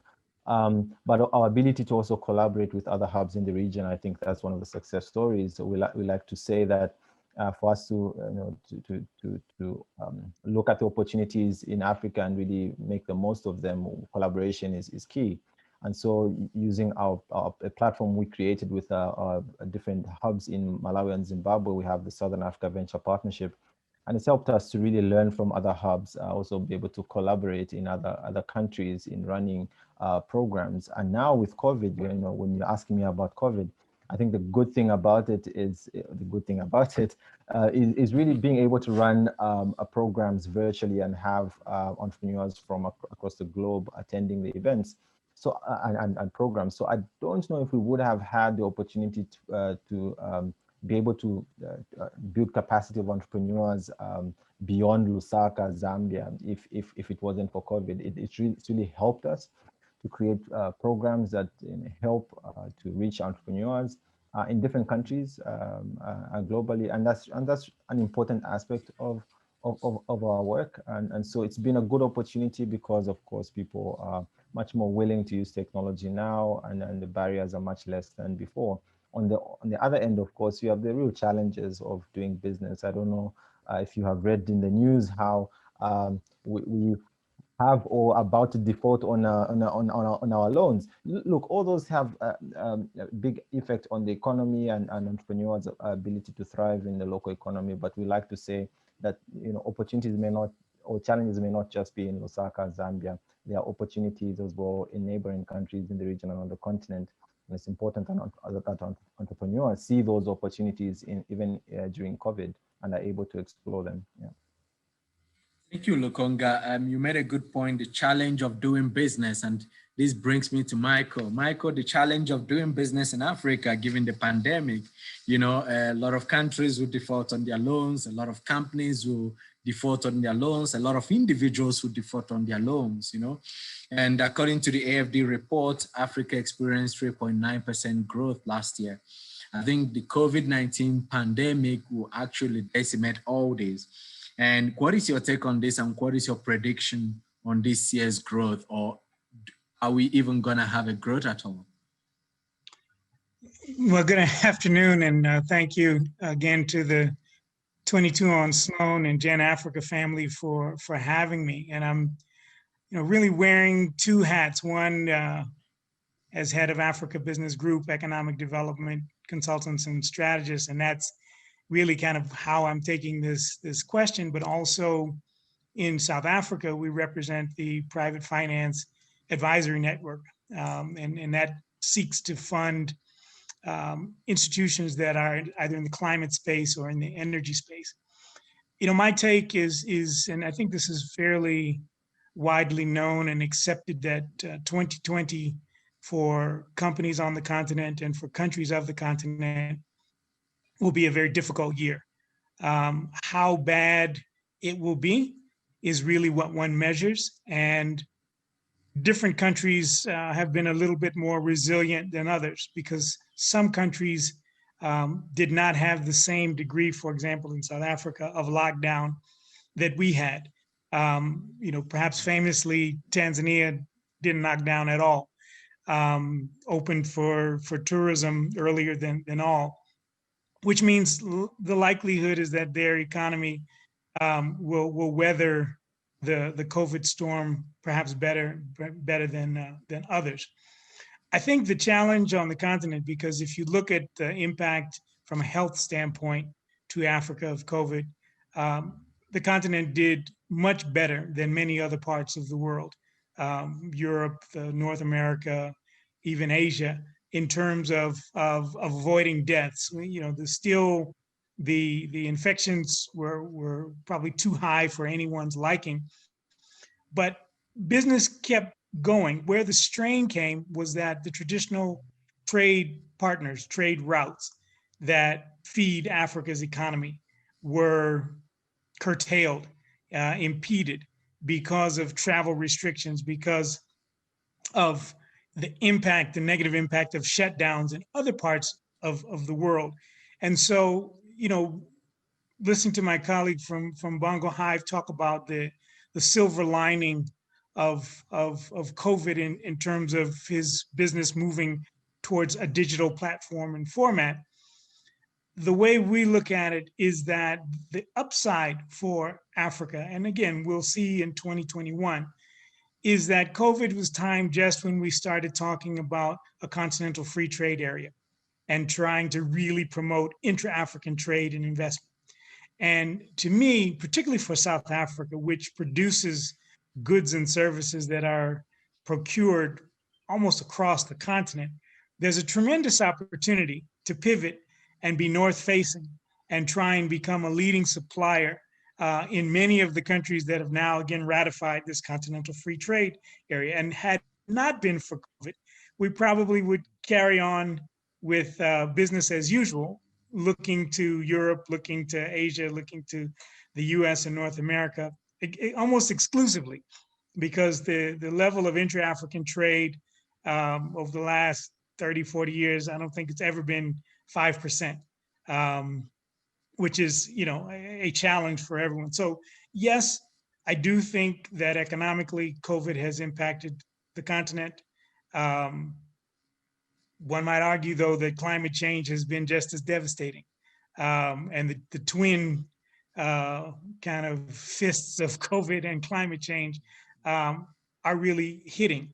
But at the same time, because the human capital was spared, Africa still has very bright young people, very dynamic, a growing middle class still. The countries are going to have to deal with the debt situation, because if you're used to selling raw materials and China was your buyer or such, and you haven't had those sales, it has an impact. Zambia is a major copper exporter. I'm sure the copper exports have been down. So that's going to take some real kind of girding of loins to try and figure out, okay, how do we make sure that we get through this? But I really have no doubt that they will get through it. But the next 6 to 18 months, I think, are going to be difficult. Yeah. And also, thanks very much, Michael. So, we're facing 2 years at least, or some people might even say 5 years, to be able to get through this period. And there are a lot of interventions that Digital Africa has put in place, where we're looking at skills development for youth and startups, funding mechanisms, and also policy support. And I would like to bring in Stefan to say, Stefan, Michael is saying the next 18 months is gonna be tough. Lukonga is saying that technology has become the biggest enabler that they've seen, because now they're able to run programs for startups that are not in Zambia, startups that are elsewhere. And so how do you see all this coming together with the new strategy you've developed? How do you see how do you see the continent benefiting from this partnership with the French government, where they're saying, we're putting together a 130 million euro fund initiative to support Africa's ecosystem. How do you see us benefiting from all this, from what Lukunga is saying, and that the challenge continent is facing, from Lukunga also saying that they're now using technology as an enabler to do more programs. What do you see, and how do you think we can benefit from this Digital Africa's program? Thanks, Kizito. And I'd like to thank my co-panelists, because this is a very interesting conversation. So yes, I think both what has just been said is confirmed with COVID in terms of like digitization of economy, and so in that way, COVID is a great opportunity for any actor within a digital Africa or fighting for bringing a more digital Africa, and also probably an opportunity to develop a more comprehensive and holistic approach, because we won't fight the COVID pandemic effect just with more money, or just with, as you know, Michael just said, we need also to look at the talent and the energy in Africa, and give them the opportunity to develop a better future than the one we have right now. So I think, you know, what we did at Digital Africa, first of all, we committed to this idea of that how we must work at all the levers to build resilience and resilient ecosystem, not only capable of withstanding and surviving the crisis, but also capable of growing and thriving over time. So while money is needed, we need also skills. We need means to develop profitable and sustainable business models that are, you know, taking also into account the global warming and the climate change situation, and so on. So just in terms of programs, what we did over the last couple of months, we're launching indeed more digitized programs. So we've launched a digital online campus to allow entrepreneurs to engage with a specialist and expert when it's come to just really building that resilience. So how do I manage my cash flow in time of, you know, pandemic crisis and economic slowdown? We've also created some opportunity for them to grow knowledge together. We believe a lot in peer-to-peer and knowledge sharing and the capacity, and, you know, Gen Africa is also a very good example of that, you know, like just building solidarity across entrepreneurs. We've launched a program called Africa Next to support and channel access to co-investment opportunities within our existing and French public funding investment capacities, but also with other VCs, because we believe that it's not only the French or the European, but also by committing and developing platforms for co-investment with African VCs, with international VCs, that we will bring more resilience to local ecosystems.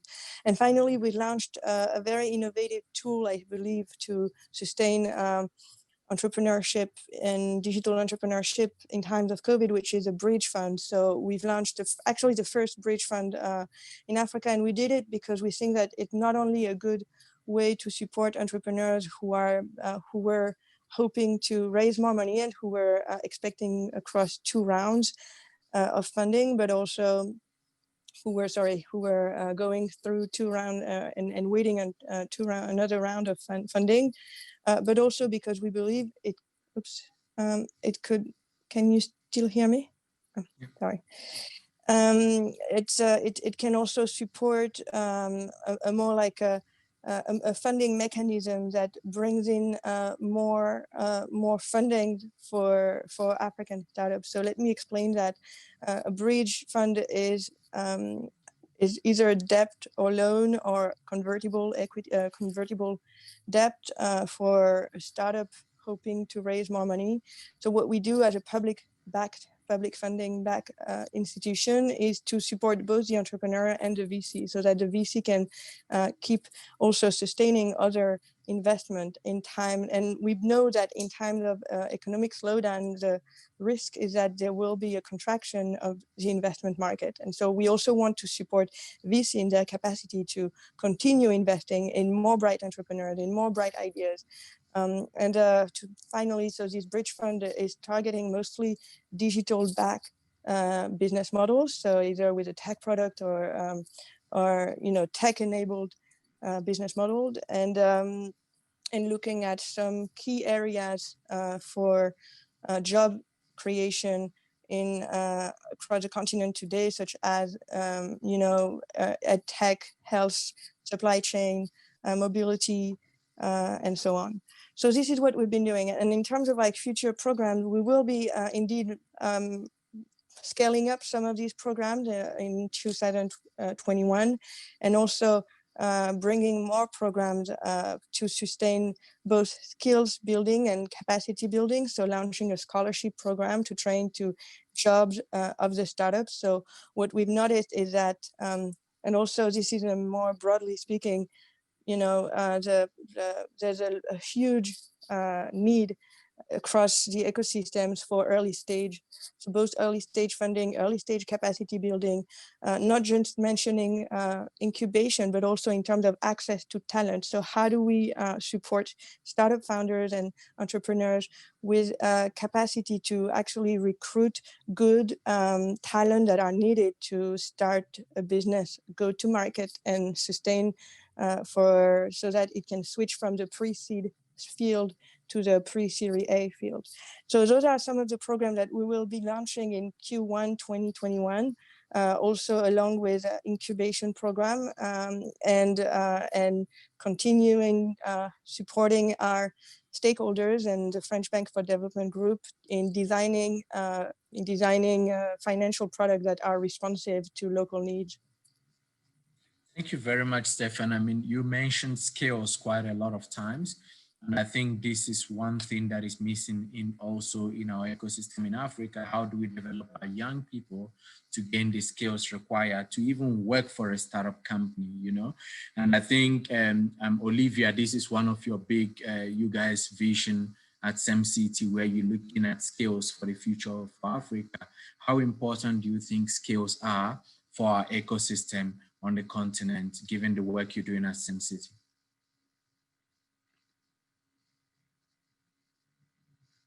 You're muted. Yes, okay. Sorry. So yes, as you said, skills is very important for us. We believe that our mission is really to empower the youth African. So SEMCity's goal is to create more than 100,000 direct and indirect jobs by 2030, with 1/3 being self-employment, at least 40% held by women. So this is very important for us. We equally strive to contribute to Republic of Benin GDP through the development of a knowledge-based economy, improve living condition, increase productivity. So for that, we think that we must create a qualified workforce capable of inventing the jobs that do not exist. It is known that Africa in the next centuries will face tremendous challenges in many fields, such as technology, communication, health, environment, etc. And we are anticipating the future issues and therefore the skills that will be needed to solve them. And then creating academic programs to train new generation. And this is what we are doing. We have launched with prestigious university, bachelor degree and professional programs in design, computer science. But with unexpected events and crises such as COVID-19, you cannot anticipate what you do not even know yet. We need to go beyond and help young Africans to invent future jobs that do not exist yet. And you can only do that by creating collaboration, help them test, help them try, prototype, and to see what will be the outcome. And this is really our mission, is to empower the youth, the skills, and the competency to thrive in such changing and dynamic African work environments. If you look at SEME1, so the first campus of SEMCity, SEME1 is built to create those collaboration between startups, students, even researchers, because we believe that it's by collaborating together that they can come up with innovating solution, but we're also making sure that with at CMS City, they will be able to test their prototype, to launch in a small scale and to see the outcome. So yes, it's creating really a collaboration and experimentation environment. Yeah.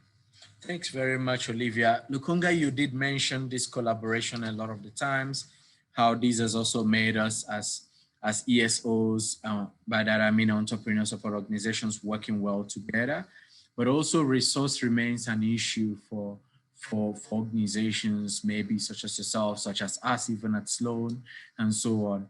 How do you think that we need to ensure sustainability of the work that we are doing, also as incubators, as accelerators, as support organizations for the ecosystem? How can we, me and you together, working to ensure sustainability of this work that we're doing?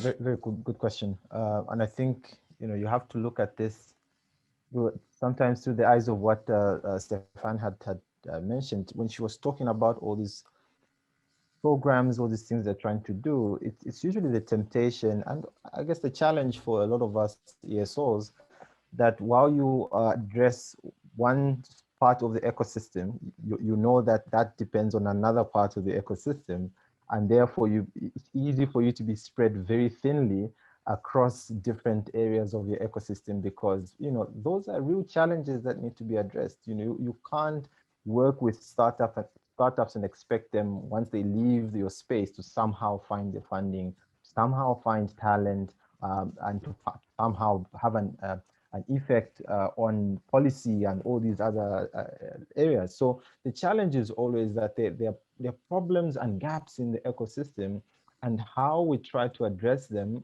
has an effect on how sustainable we can be. And I think that the partnerships then play a huge role, because then you can't just do things on your own. You can't, today you are a policymaker, tomorrow you are the investor, the other day, and that's usually the challenge for us ESOs, because there are definitely challenges in the entrepreneurship space. And so when we begin to look at sustainability for us, we look at those partnerships adding a lot of value to the work that we are doing. And sometimes I like to say this is like a game of chess. So all you're trying to do is make sure that all these chess pieces are in the right place at the right time, right? So I don't have to be the chess piece all the time. I have to find the right chess pieces and try to play this game, so that at the end of the day, we all win. And so sustainability comes from that perspective, that we have to find the right partners, right? Even if it's things like not having to pay for internet, it's a huge thing for us. We don't pay for internet. It's amazing, right? But if you can find other partners, and for now, for example, we don't provide legal services on our own. We have a law firm, one of the top law firms in Zambia, that provides legal advice to the startups in the firm. We work with some of the big 4 accounting firms that provide accounting support. So all of a sudden, this model that we create depends on the ecosystem. That way, money is not really moving around, but it's the value, it's the expertise that's coming together to make sure that the programs that we are running have the right depth, are reaching the right entrepreneurs, but also that the value we're creating is necessary for other players. I like to say that we're in the business of selling dreams. Because when I'm talking to partners, I'm telling them, you know what, in 5 years' time, 10 years' time, these businesses could be useful for you. But we don't know if those businesses will work out or not. But it's part of creating value for all these different stakeholders in the ecosystem, and finding people that will pay for the services that we provide, finding partners that will see value in what we are doing, that they'll provide the services to the entrepreneurs through us, that help us to reduce our costs.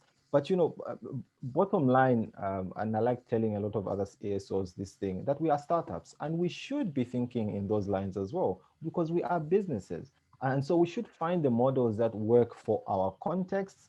We should find who is a paying customer. We should find what value is that we are providing, And for the past 10 years, I think we've done a good job in really finding what clients are willing to pay for, what our partners are willing to partner with us on, and so that with time we create a really sustainable organization, but also at a broader scale, a really sustainable ecosystem, because we want to see value that is exchanging hands, not only money, but really value, expertise, mentorship, and all these things. So creating these partnerships is really important for the sustenance, not only of the ASOs, but also for the sustenance and growth of the ecosystems that we are in.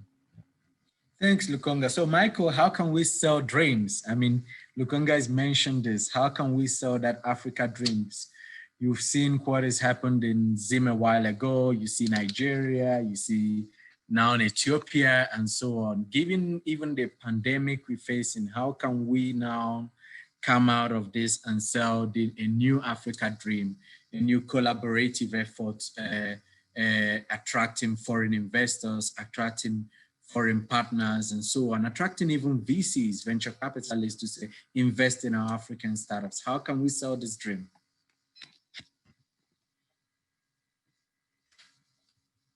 You're muted, Mike. You're muted, Mike. Thank you. Yeah, I was saying that we've looked at the incubation and the acceleration space, and one of the key roles that we've noted that some of the more successful initiatives have added has been the person who just focuses on finding buyers for the incubatees and the cohort. Because to me, if everyone in the program is demand driven to some degree, a lot of times you have ideation and people come in with ideas, and the community says, okay, let's get behind your idea, but without doing really critical work that sometimes the entrepreneur, him or himself, is not able to do, which is to try and ensure that there's a market. So even in the current COVID environment, for example, we do have large corporations. We do have governments that still have budget to spend. I like the idea of the role of partnerships. Those will be critical. But how do we, as intermediaries, if you're playing that role, really start going 2-3 steps ahead of your incubatee and identifying a community of prospective buyers, so that the program shifts from just one where we're trying to help you be the best that you can be to one where it's a supplier development program. We've identified for you that there's a niche, and we've identified a prospective buyer. And then from a partnership standpoint, you coax those larger companies, government institutions, development partner funded institutions to say, okay, we'll make a commitment to be an off-taker. Because if you have an offtake, it is much easier for financiers to back your business, for grant donors to back your business, because the idea is, okay, this is not just a dream in the sense that there's not a vision behind it. It's not a pie in the sky dream. This is someone aspiring, but they know where they're going and they've identified that gap, and there's someone in that gap. And that's the space where the incubator accelerator, I think, can use its network to plug that gap. Now, without the offtake, to me, and again, I've talked to a lot of aspiring young business people, many in the agricultural space in particular, it gets very difficult to navigate because cash flow is the lifeblood of any business. And even if you have an opportunity, but you're separated from that opportunity, the payday, by 6 months, 3 months, most small businesses do not have the reserve to make it through there. So, you really want to make sure that there's a buyer, and then you can start thinking about financial engineering methods.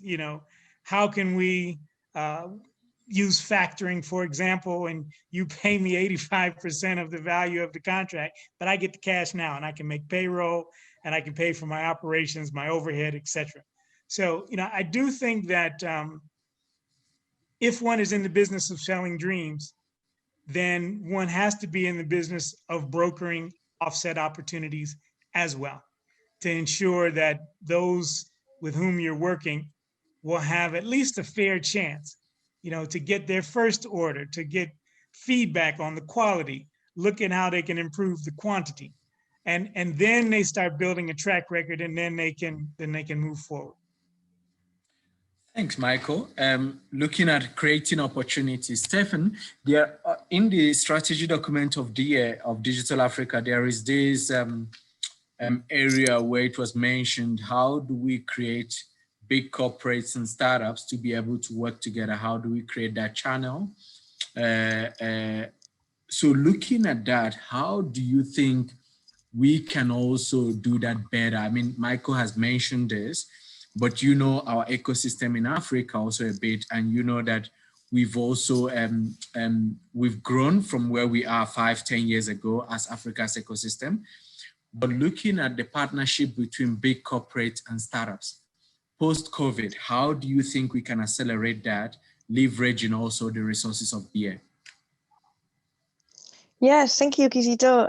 And I also would like to actually elaborate on what Michael said, which is very interesting. I fully agree that, it would be an amazing move from most incubators to be able to sustain business development capacities for startups at any stage of their development.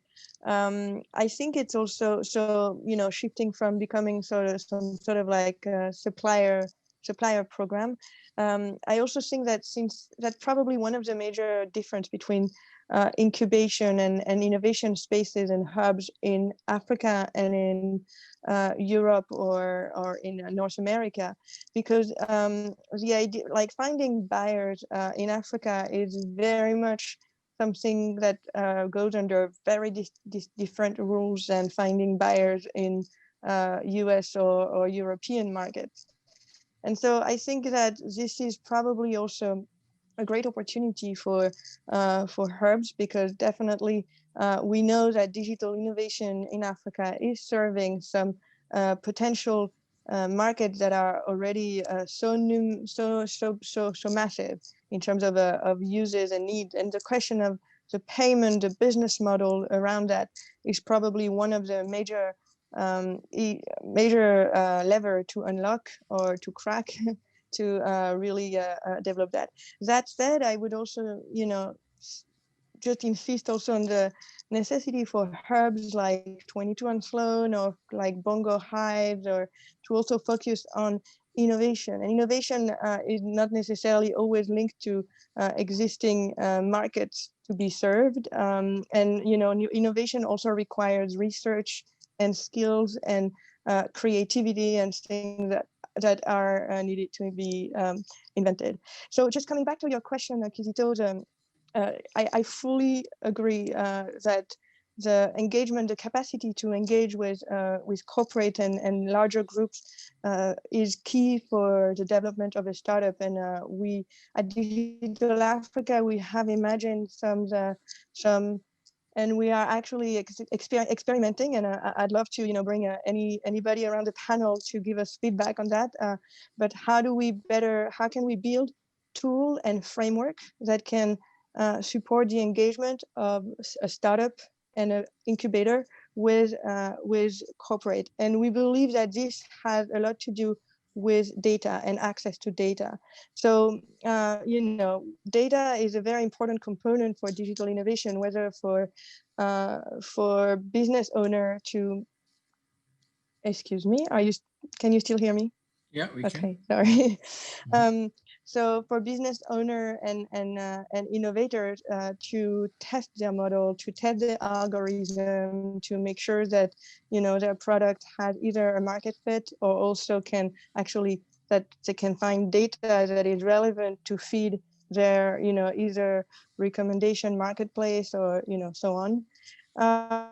So what we are looking at is how can we provide a sort of digital commons to that? Meaning, in Europe again and in the US, there've been a lot of data sharing practices, either for political reasons. So, for example, in France, we had a lot of support to what we call open data policies. So, meaning that public and entrepreneurs will have free access to this public data to be able to design services or design or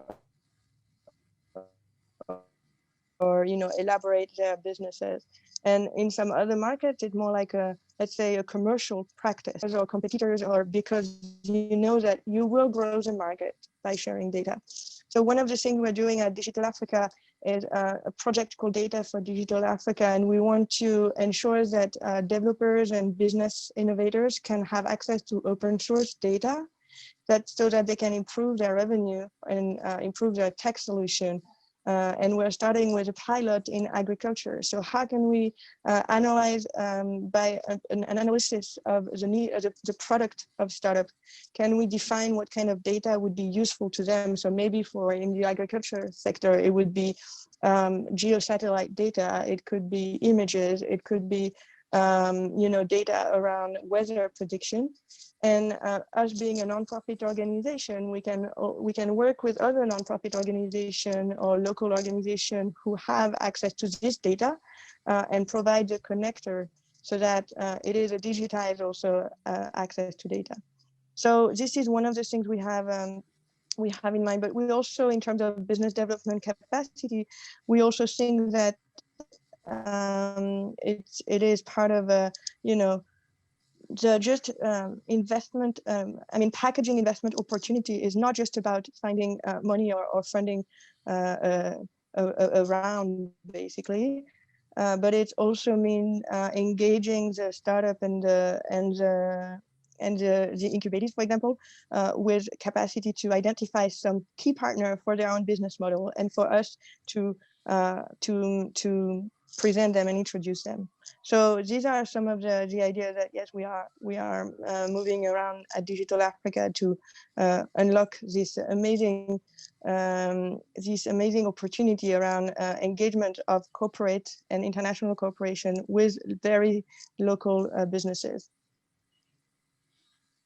Thank you very much, Stefan. And I think some of the things you mentioned, we might have to bring in Lukonga maybe post this to look at, because I know also they look at corporates, how do they support corporates, and bringing them up with startups and so on. I also know at Sloan we do hackathons with corporates where we look at solutions where startups get involved, but it's something that I think Lukonga can also chip in on, and also Michael can also chip in on the data for infrastructure you bring in with agri startups, given also his connection with a lot of agri startups. Maybe there could also be synergy there. But I would like to have last words from each of the speakers, given that we only have 5 minutes remaining. I will start with Olivia. Olivia, just in summary of everything, looking at knowledge and skills as the engine for growth and development, we know is both critical today and for the future of Africa, but also looking at the collaboration between public and private sector, the work you're doing at SEMCity, which next year also you'll be launching the hub that you guys mentioned, onboarding students, researchers, startups, entrepreneurs, and so on. Just give us a last word on what you see for 2021 and how do you think your work will help strengthen the startup ecosystem in Africa? The last thing that maybe I'd like to talk about, just to finish, is to talk about the collaboration. I really like the idea of what Lukonga said regarding the chess game.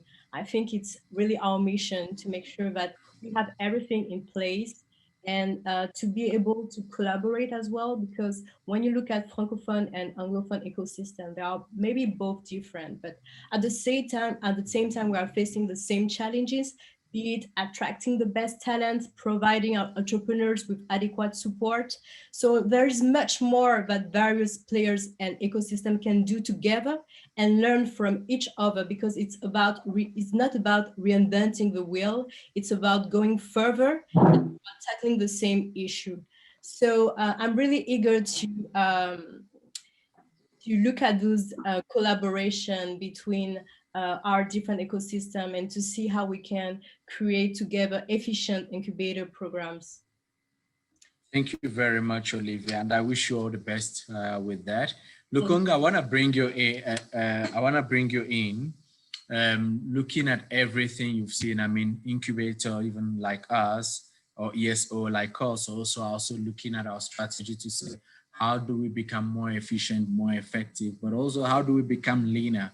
And going to what Stefan says, looking at innovation, looking at even non-existing markets of skills, creativity, research, but still doing all this efficiently and effectively and becoming leaner than what we are today. So those are ideas also that we're toying around with and so on. For you, what does the future look like from 2021? What are you looking up to? How is Bongo Hive gonna also look at its business and say, this is how best we can strengthen the ecosystem of Africa? Yeah, Michael raised some really good points together, Stefan, around the opportunities that are there in the market. And what we've seen in the past few years, we have good experience with the idea stage, with early stage businesses. What's happening now in the ecosystem is, as you work with those businesses, as they keep growing, their needs are changing. They're growing, so they need investment. They need serious off-takers. They need players that will help them to scale their businesses. That's where we're seeing the opportunity. So you will see a lot more investor readiness programs. You will see a lot more engagement with mentors and angel investment communities, and also a little more work with VCs and other investors to really make sure that the businesses that need that financing get them. But also on the other end, making sure that we are helping businesses to actually do business. And it's important when you're talking about off-takers and other stakeholders in the ecosystem, is that beyond looking for investors, beyond looking for these other players, that we allow for startups to actually do business. So the B2B space, allowing corporates to do business with startups, creating those spaces, safe spaces where you can make sure that the startups get to do business with bigger players. That's really important in the ecosystem. That really unlocks the money that the startups need. And so I'm seeing a bit more work with in the investment readiness space for businesses, but also in the connections between startups and the rest of the ecosystem, which allow for finance to move, but also for business to be done with players. Yeah. Thank you, Lukonga, and I wish you all the very best as you do that. And I hope we can have more collaboration with you from Sloan, from Jen, or from Digital Africa side. And I would like to bring in Stefan and Louise. Stefan, so I guess 2021 is already, I know you are looking forward to it. So I want to just bring you in to say, what do you expect from us? What do you expect from Africa's ecosystem with what you're bringing, with what the French government is bringing to partner with Africa? What do you expect? Thanks, Kizito. It's a very good question, and we don't often have the opportunity to actually express this. So I think for 2021, I would say, and also, Digital Africa being a sort of super aggregator, I think the major challenge and also expectation for us would be to make sure that all KPIs align across different ecosystem builder, and so I would say commitment for shared objective and commitment for executing and in a genuine way, really engaging and joining forces so that the execution is also a demultiplier for impact and for support of local of digital entrepreneurs, because that's very much the bottom line. I also agree that investment readiness would be probably, although I think there have been a lot of changes. And when I started working around digital innovation in Africa 12 years ago, approximately, the ecosystem has changed so much. And I see a lot of improvement already, including in the Francophone part, although, Francophone ecosystem, as Olivia just said, and recalled, have their own challenges, but you have great city ecosystems, for example, whereas Tunis or Ivory Coast or Dakar. So anyway, I'd like to, also maybe bring in this conversation as a hope for 2021 that the investment world can also change a bit their lenses and have access to either content or data around what means doing business in Africa and how that means also to adapt some investment strategy and some understanding of what a successful investment is. So yeah, that would be my 2 cents maybe. Thank you very much, Stephen. And I wish you also all the very best on that. Last, Michael, you have the last word because we ran out of time, but the South African president will launch the 3rd investment conference tomorrow. And looking at everything that has happened, not just for South Africa, for the rest of the continent, Zim, Nigeria, currently in Ethiopia, and even Sudan and so on.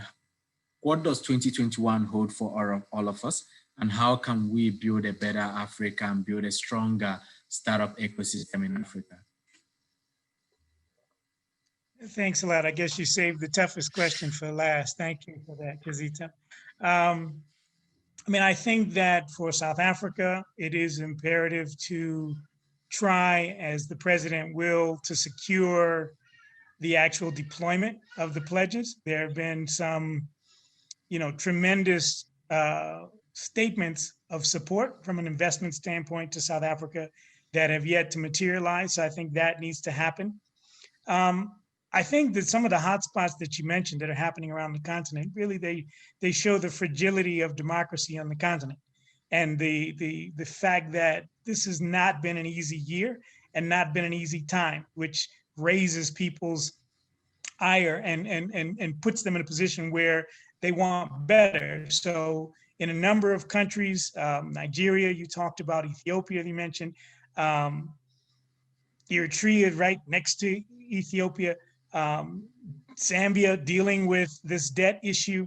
It will be a challenging year. Again, I've said at least through the next 18 months to me. For the ecosystem and those working with entrepreneurs, I think there's a couple of things. Embrace the digital universe that we've moved into. That's going to be key, and we're not going to go back from that. So learn how to package programs that can be of use to your stakeholders farther flung. There's a revenue model in that as well. Also, I think there's 3 things. I mentioned the offtake for those with incubators and accelerators and hubs to really start thinking very early on. And even if you're innovating something, do the acid test with that entrepreneur to push to say, where exactly will we sell that? Will we sell it locally? Will we sell it internationally? But focusing on that with the end in mind very early on, I think is key. Public-private dialogue. What Africa is doing, and so many are doing on their own as often not-for-profits, in other parts of the world, there's a lot of support for these different types of initiatives because these are economic development generators. You're creating new taxpayers, and you shouldn't have to go it all alone as an entrepreneur, with an enterprise development program. And so pushing, I think, in the advocacy space and collectively doing that in a country is also going to be helpful. Then lastly, we talked a little bit about the investment readiness. In North America, you often have accelerators and incubators that are tied to funds. So they become deal flow development tools.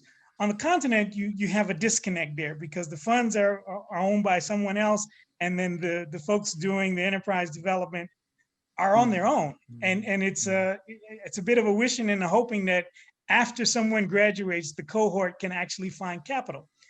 We should try and work towards creating more linkages. And some of the more successful institutions should start thinking about developing their own early stage seed funds, because that's really a critical aspect of a firm that comes through one of the programs surviving, is having patient capital. And most of the capital on the continent is, as yet, particularly if it's debt, is impatient. And there are other opportunities for you to get a return. You know, the government offers, you know, their treasury bills at a high interest rate. That's where the banks are going to put their money, not in a perceived risky startup. So those are some of the thoughts that I think in 2021 one can pursue. But I'm ever the optimist, and I think that Africa will weather this, but it will be a trying little period. Thanks so much. Thank you very much, Michael. Thank you, Lukonga. Thank you, Stefan and Lois. And thank you, Olivia. And thanks to everyone that joined us from Facebook, from Zoom, that are also here physical in the building. Thank you to everyone for participating in this panel. We have a next panel now starting up, which will be on Africa Free Continental Trade Agreement, which will be facilitated by my colleague, Gamu Mutezo. So I wish her all the best. And yeah, thank you very much, my fellow panelists. Cheers. Thanks a lot. Thank you very much. Bye. Thank you. It was a pleasure meeting you all. Bye. Thank you. Bye. Perfect. Thank you, thank you, thank you, everyone. That was such a delightful conversation. And it's quite exciting to note that irrespective of what the continent is going through, what the world is going through, the startup ecosystem is just hustling, it's thriving. Everyone is all systems go. Pretty excited to see what 2021 will look like. As Kizito mentioned, my name is Gamu, well, the long version, Gamu Chirai Mutezo, and I am the Chief Operations Officer here at 22 on Sloan. For this session, we'll be unpacking firstly what has happened in the morning and tying it in with the conversations that will be taking place. So let me just set a little bit of the scene for you guys, such that you have the context as to what we are discussing today. We had such a good start to the day. We were unpacking aspects such as computational creativity. We were talking about exponential learning, as well as building AI solutions. And all of this was underpinned by today's theme, which is digitally enabled. That is the reality that we're in.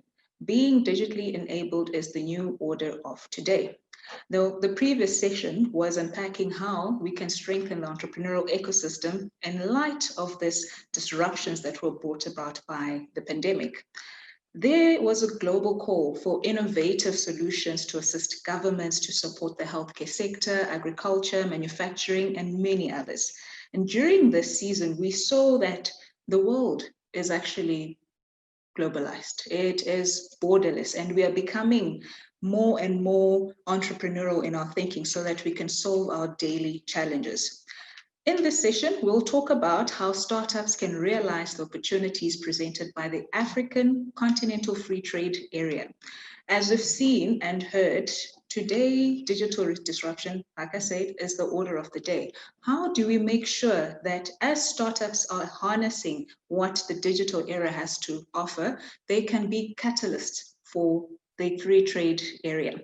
Now, I'll start off by providing a little bit of background in terms of what is this Continental Free Trade Area, as well as the agreement, and then I'll introduce our guests today, with whom we'll be having a fireside chat. So it will be relatively relaxed, conversation-based, and our whole idea of having this session is to ensure that all the startups, all the entrepreneurs who are listening today are able to equip themselves with sufficient knowledge that they can start exploring opportunities that the agreement has to offer. If we do not share information, we may be passed by opportunities. So I hope your ears are open wide. Right. A lot of content is available online. We see conversations taking place on various news channels about this Africa Continental Free Trade Area. And now there's an agreement for it. But this is not a new conversation. This conversation started in 2012 which was during one of the meetings held at the African Union in Addis Ababa, Ethiopia. A target date to implement this was 2017. However, the cookie did not crumble favorably. And so the conversation resuscitated in 2018 during the Kigali Declaration. 2019, a year later, round about April, May, that's when most countries, I stand to be corrected, over 30 countries who have signed their interest into being part of this free trade agreement. Now that's pretty exciting.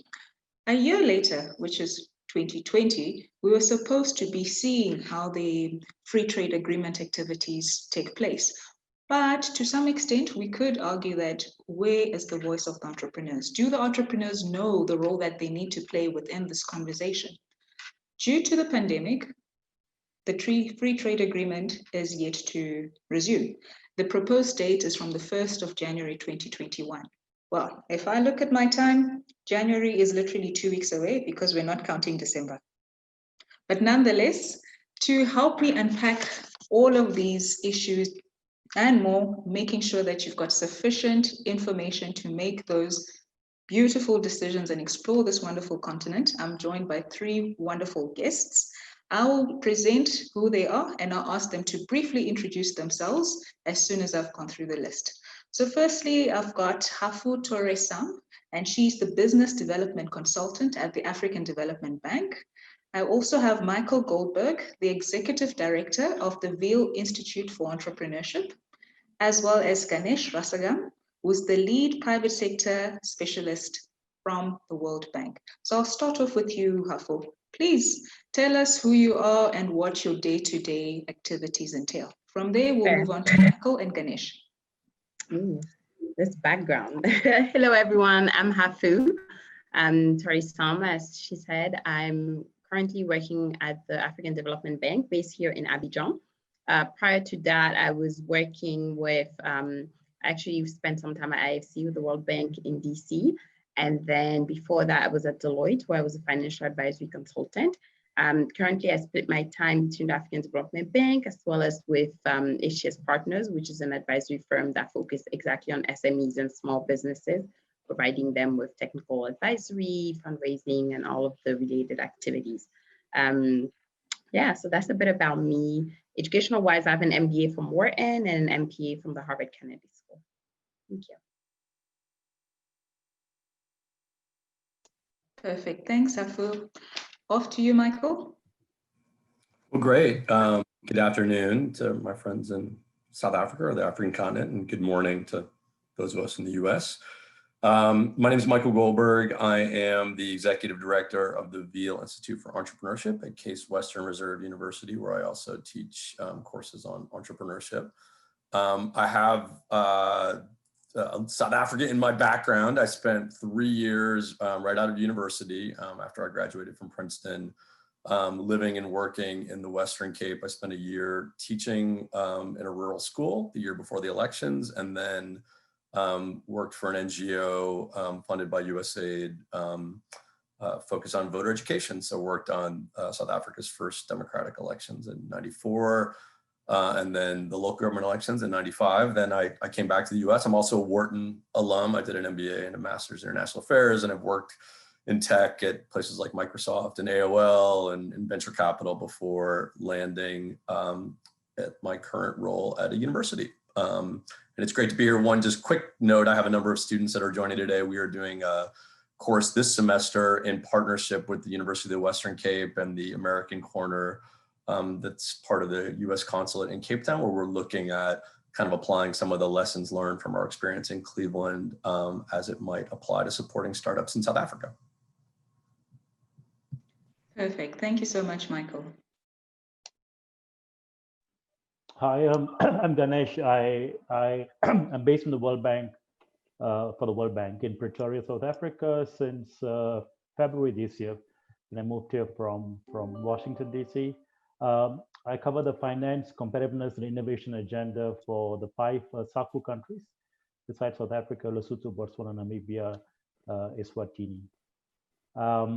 Yeah, very happy to be here and very impressed with my fellow panelists. You have such interesting stories. You are so spot on. That's why it's always great to hear a little bit about a person's background, because it certainly enriches the diverse conversations that we'll have. And to Michael, I suppose we can say welcome back virtually, though. It's good to note that you do have some history with South Africa. Now, jumping into our conversation, please feel free to share thoughts as we continue. It's not primarily structured to follow a certain route. So I'll start off by asking Hafu a question, but if you, Ganesh or Michael, have anything to add, please feel free to complement the response. Hafu, can you tell us a bit more about this Africa Continental Free Trade Agreement, as well as these plans to launch from the 1st of January? What can we anticipate? What has been happening throughout the course of 2021? What do entrepreneurs basically need to know in preparation for the launch date? Sure, happy to start off and then share more general background, and then we can kind of get deep dive into it. So pretty much the African Free Trade Agreement is an agreement that has been reached among with a lot of the state countries in Africa to really promote regional integration. So really the opening of regional barriers for trades, for the movement of goods across the different countries. So it's been ratified last year, and really it's taken a lot in order to get some of the countries to really get on board. And the biggest thing was when we were waiting on Nigeria and South Africa to really join this movement. And once they did, then it was ratified. So I think the big piece now is that we're moving on to the actual implementation. So the agreement has been signed, it's in effect. And now we're going to figure out how to really put it in, get the machine rolling, get it working. And there's a couple of things that are involved with really how would this plan work. I mean, we have over 54 countries. There are already a lot of regional blocks. So for example, in West Africa, we have UEMOA, who already has their kind of rules. And now you want the entire continent to have more like integrated rules that would apply to each one of these countries. So that's, I think, the hardest piece about any policy or agreement that is such at a very high level and includes so many countries. How do you implement such a thing? So the key thing to really be aware of, and that is coming along as they're developing the rule, is the rules of origin. So for any good that's going to have to move from one country to another, they're going to have to determine where is it really coming from. And that's going to be very key in the implementation, because when you think about startup, and we can probably get into digital and some of the other things that are coming up, how do you really determine the rules of origin, and what determines who's going to get taxed, and how are some of these like the import tax is going to work? So that's going to be very interesting as this develops. So just to give a little bit of background on what is currently happening. But as of January 1st, it will be now in effect, and they will start implementing some of the rules that were highlighted in the agreement. Yeah. Perfect. Thank you so much for that. And just as a follow-up question on that note, for some of our guests who may be here who are not familiar with ratification, do you mind explaining what it is? Is it a process? Is it an activity that countries need to go through? Ratification is pretty much, it's a very symbolic act of signing the formal agreement. So it was meaning that, oh, as you sign, you're agreeing and you're going to pretty much apply all of the rules of the agreement. So it's a very simple process, just ratifying and signing and giving your consent for that agreement. Okay, perfect. Thanks. Ganesh, can you tell us what is the World Bank's role in realizing the Africa Continental Free Trade Agreement?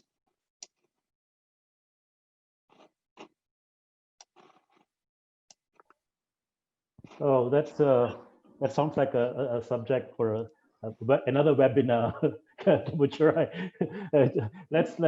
So maybe let me just sort of focus on perhaps the link to startups and digital transformation to kind of take a slice of it. So what we are doing currently, or what we have started doing the last couple of years, is what we call digital economy assessments for the African countries. So if this is part of the broader African Union World Bank collaboration to achieve digital transformation all across Africa by 2030 to have pretty much every person connected.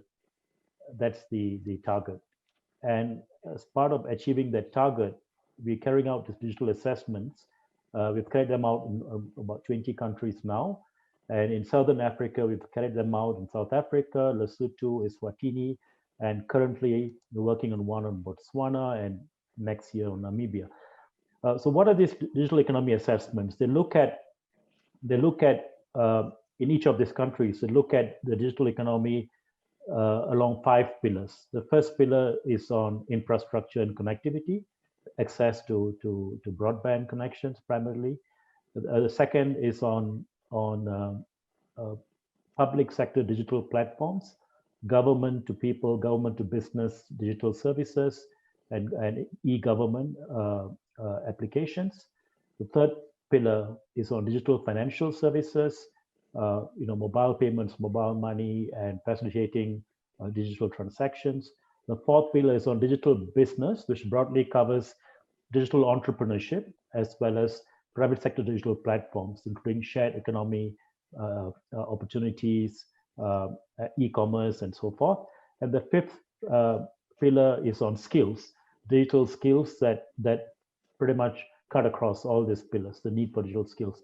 So this assessment looks at what's the current status of the country in each of these pillars, benchmark them against other countries and against sort of global competitors, and see where are the gaps in terms of policies, regulatory challenges, and investments required. So why is this important? Because when this is done for all the countries, they're all part of the Africa free trade area eventually, and we can look at a broad picture of what it would take to digitally connect all the economies of Africa, which would be, I think, a key part of the benefits of this free trade area. Let me just stop here for now. Okay, perfect. In essence, as we see the free trade area become a reality, noting these digital economies will make it easier for, let's say, a Gamo to be able to travel from Zimbabwe to Namibia and easily settle and continue doing business from there. All right, and as a follow-up question, there are a variety of economic integration tools such as economic unions, free trade areas, common markets. Now, how do they differ from each other such that a startup can understand what opportunities or challenges each of these tools presents for them?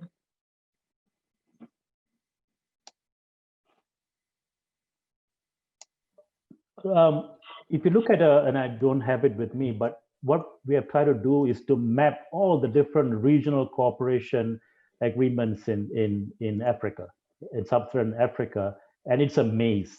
I mean, if you look at that, I don't have it with me now, but I can share that with you after this.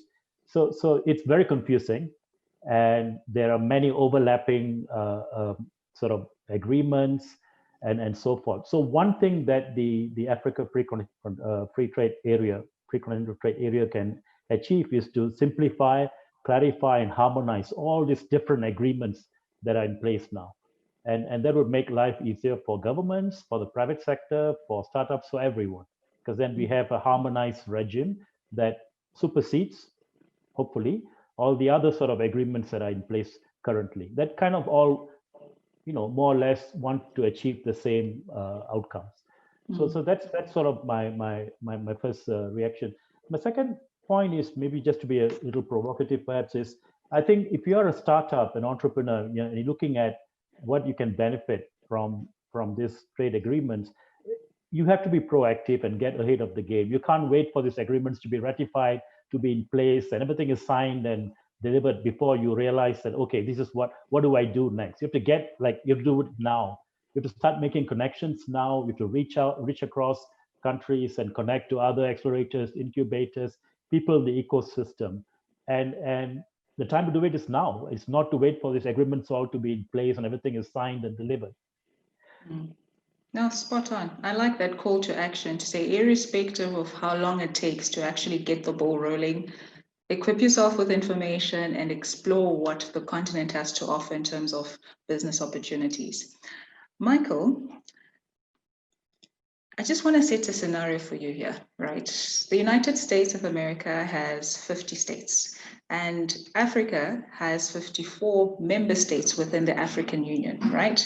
So using this as a base of comparison, can you tell us more about the role that the VL Institute is playing to nurture and support entrepreneurs, despite their state of origin? Does the state impact the fact that I can move from point A to point B to be able to access the type of support that you're giving? Or is it something that you're nurturing on your end? Great, no, it's a great question. You know, it's interesting when we talk about the topic of brain drain, which I think in some ways underlies, if you think about governments and desire to whether retain in the case of sort of talent or potentially attract talent. So it's fighting brain drain and hopefully attracting brain gain. I'm in a city of Cleveland, Ohio, which I don't know, with the exception of my students, anybody's been here. I mean, we're in the Midwest. We're what's known as sort of the Rust Belt. So we were a strong manufacturing economy. And so there's a lot of efforts in our region, some of it funded through our state government, some through philanthropy, that really focuses on supporting startups in our region. And sometimes there are strings. Obviously, if there's government, local or regional government money that's involved in supporting startups, there are oftentimes strings attached. In the case of Ohio or Cleveland, it presumes that companies are having employees here or basing themselves here. There's a whole other discussion because of what's happening with COVID and remote work and the fact that I could be sitting in Cote d'Ivoire or Washington, D.C. or the Canary Islands or Silicon Valley. I mean, Twitter, among other startups, have said their employees can go remote forever from now. So what does that mean for digital nomads? But maybe we can cover that in a little while. But there's often a place-based connectivity between sources of funding, including government funding, and a lot of these efforts. I will say, and it's interesting, Ganesh was talking about sort of accelerators and hopefully not waiting for a lot of these things to happen with this free trade agreement. I mean, I'll have students, from my university, 2 of my students participated in an accelerator program in Silicon Valley called Y Combinator. It's a very famous accelerator program. They've had a number of African entrepreneurs as well, including a good friend of mine from Tanzania. I mean, smart entrepreneurs are going to go find the support and resources they need regardless of where they are. So, and I'm often encouraging students, if it makes most sense for you to go to a different region or city, you should go. I'll also note that in some of the time I spent in Europe, because of the European Union and the ability for entrepreneurs to move across borders. I remember being in Budapest, I think it was in 2015, meeting at an accelerator, and I met a number of the entrepreneurs. They had already participated in accelerator programs across Europe. So they were sort of accelerator hopping. And I found that really smart, because what it does is it builds your networks, it builds your connectivity, it builds your investor base, and it builds your customer base. So to me, these kind of efforts to bring together the continent, lower barriers for movement, lower barriers for trade, lower barriers for investors can be a really good thing. But entrepreneurs shouldn't wait if they, I guess this was announced, almost 8 years ago. So if they were waiting for this, they'd still be waiting. In the world of startups, like 8 years is an eternity. So I think there's a lot that folks can be doing, to thrive and survive their businesses without waiting. That's a very solid point. And I'm going to steal this line from brain drain to brain gain, because that's what a free trade offers. If you have that flexibility and the excitement to travel from one country to another, exploring its entrepreneurial ecosystem, it gives you a bit of a leeway in terms of understanding what's happening on the ground and not necessarily waiting for protocols to be put in place. There's an element you've touched on from an investment perspective, the fact that some funding in a particular state or particular region requires that you should be based there or you should be probably a native of that space, right? Now, with your background in venture capitalist, I mean, one of the benefits of having this free trade agreement is that we can draw in a whole lot more investment. Now, do you see that in principle, rather, do you see that being a reality? So Agamo moves to Nigeria and I'm looking for funding, irrespective of this free trade. Can I still attract non-African investment to come through and see my startup rise? You know, I think investors, and for those that are watching that aren't familiar with venture capital as an asset class, I mean, venture capitalists tend to co-invest with others. So later stage private equity investors may do a transaction on their own, but venture capitalists, you know, they move in packs, right? So whether it's an international venture capitalist looking at a startup in Nigeria or South Africa or Cote d'Ivoire, they often want to know who else is in the deal, right? And one of the things with some of these initiatives, and we have one in Ohio, something called the Ohio Capital Fund, which actually is an investor in my fund, which is a fund of funds funded by the state government, which invests in venture capital funds that have a presence in our state.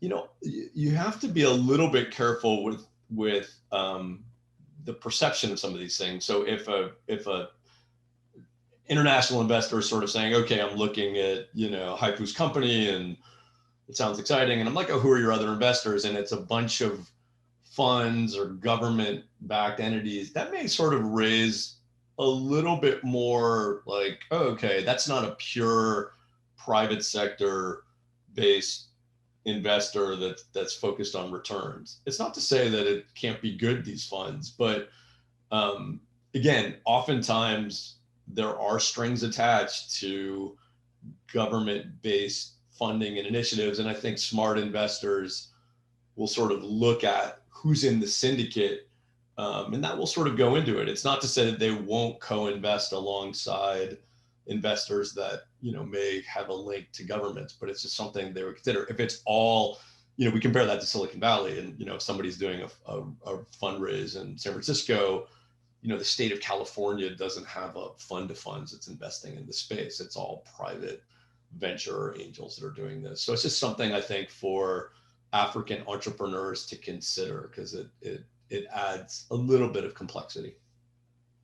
Yeah, and I wanted to add something to that because I spent some time in private equity, focusing mainly on African funds that were either fundraising or even with IFC, looking into funding some of these PE funds. And it's very important to understand that you want to make sure, especially when you're talking about VC and private equity, where you have pretty involved LPs that are going to come and join your team, you want to make sure you're aligned in terms of interests and goals. So like he was saying, you don't necessarily want government capital if they're more risk adverse and conservative, or maybe they have an angle because it's in healthcare and they're interested. You want to make sure that your business aligns with their strategy and that your operational model and the length of your investment, your exit strategy, all of that align. Because when you then just raise with everyone, and even as an investor, if I'm looking at the pool, and like you said, everyone moves in fact, even in the private equity scene, once you know you have IFC and AFDB, okay, maybe then that sounds great. You have some anchor investors and then you have other funds that come in. So you want to make sure that the picture that you're telling matches with the picture that the story that your investors are selling, right? So if you're an African-based firm and you're saying that you've gained traction here, but we don't see any African investors, you know, even if you can go raise in the US, the question is going to be, why haven't you raised locally first? You know, it goes in, it's like a bigger circle. You start with your inner circle and then you open up to the region and then you open up to the world. So I think what people need to start doing is even building that local capital first. And I know it's really tough with our current financial markets and, you know, access to finance is really tough for smaller businesses, but really make sure that you hit into that first bucket of friends and family, local companies, and then local sponsors before opening up to the world. So that's kind of what I wanted to add on that particular point. Just on that very note, right, with my scenario, Gamo having moved from Zim to Namibia and found an opportunity there, do I have to find local funding in Namibia before I can consider probably finding funding in the US or even another African country? Because with this free trade, it should bring about an opportunity for investment to flow. I mean, that's one of the benefits that's listed. But it seems that it might continue to be an issue because funding always has its own kettle of fish to unpack. So the way I see it is that even as an investor or even as an institution, they're looking at the business from independence, if it's like a private or a commercial entity, they're looking at it from a return perspective, right? So is it a good business?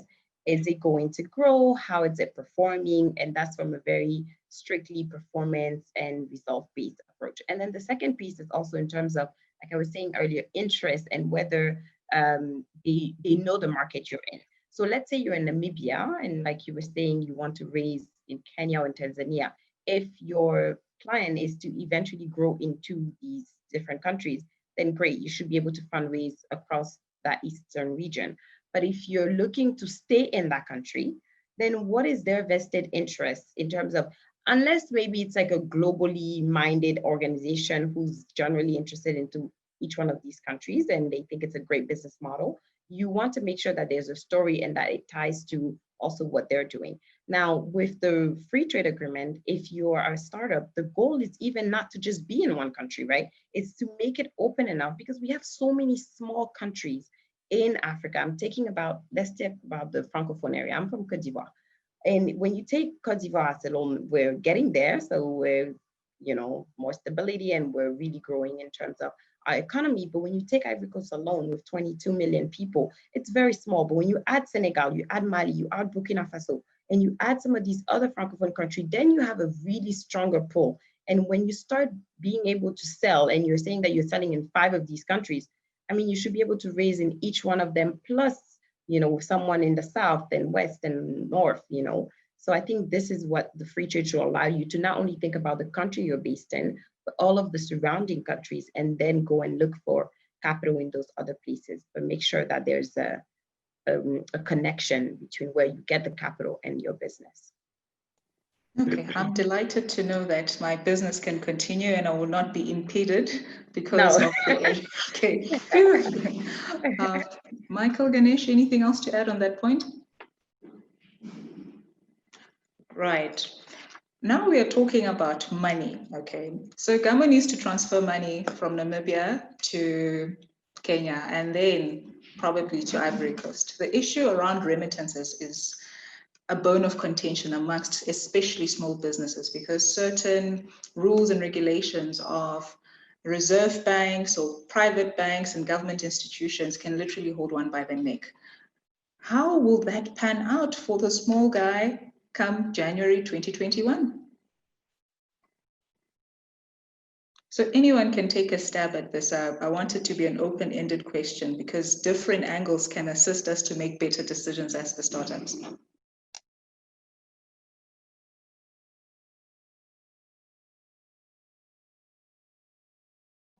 Well, I can take a stab at that. I mean, I think nothing much is going to happen on the 1st of January 2021 for the small guys. Life will remain pretty much the same, or for the big guys for that matter. No, I think that's a really good question, Gamuchara. So there are a number of issues here, right? To unpack. Firstly, countries themselves. If you look at the countries across the African free trade area, they have very, very different levels of development and sophistication of the financial systems. And so that's one factor to consider. There's the digital divide, to use a buzzword, or financial sector digital divide that separates many countries in terms of what they can actually offer to the small guys, right? To the farmer, to the small business owner. So that's one thing to consider. The second thing to consider is within each country itself, there are very significant divisions or divides in terms of economic strata and access to financial services, access to infrastructure, financial literacy, and so forth. So there you have two layers of sort of digital divide, which will take time to address, right? So I think the first thing is for each country to look at their national payment systems and address those gaps before you can think about connecting your financial ecosystem to your neighboring countries, right? Now, what can the AFCTA do to expedite that is to kind of establish common standards and protocols, for interoperability, interconnectivity, for data protection, for data transfers, consumer protection, and privacy, and so on. So that cybersecurity. I think those standards, if they're established across the free trade area, then each country can kind of adopt those standards, and it becomes easier and cheaper and faster to connect to a regional ecosystem. So I know it's a sort of bureaucratic response to your very nice question, but it's going to take time. But the positive side of that is that a country like Kenya, if you take M-Pesa in Kenya, right? Why can't M-Pesa, be spread out across all of Africa? Why is it taking so long to be adopted, right? I mean, it's proven itself super successful in Kenya, right? Why is it that business model cannot be transferred? And there are reasons for that. There's been analysis, right? There are things unique to the Kenyan ecosystem that supported M-Pesa sort of phenomenal growth. Maybe other conditions don't have those, but there are lessons to be learned. That's my point. You can learn all these lessons, adapt, modify, and innovate, and roll that out in your countries, and that the free trade area will hopefully make that easier.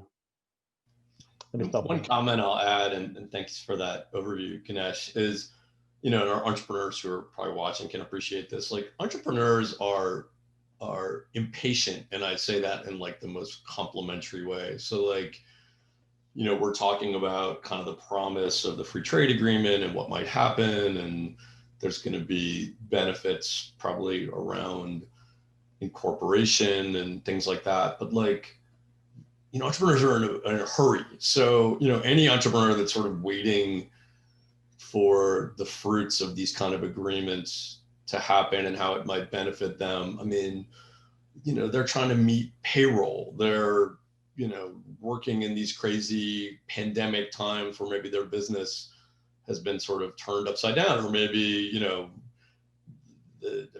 because a lot of tech-based entrepreneurs, in some ways, this current period we're in is accelerating opportunities. So they're rushing to do these things. I think we find, and if you kind of look through from an investment point of view, and I actually saw this, I've done a lot of work in Israel, and what will often happen if you, for an Israeli company, and I know this is true for African startups as well, if you want to give your investor base kind of additional confidence in your sort of corporate structure, you're not going to be a corporate entity based in Namibia, right? And I love Namibia. I did a Fulbright in Namibia, but if you're an investor sitting in San Francisco or New York, and you're like, okay, what is Namibian corporate?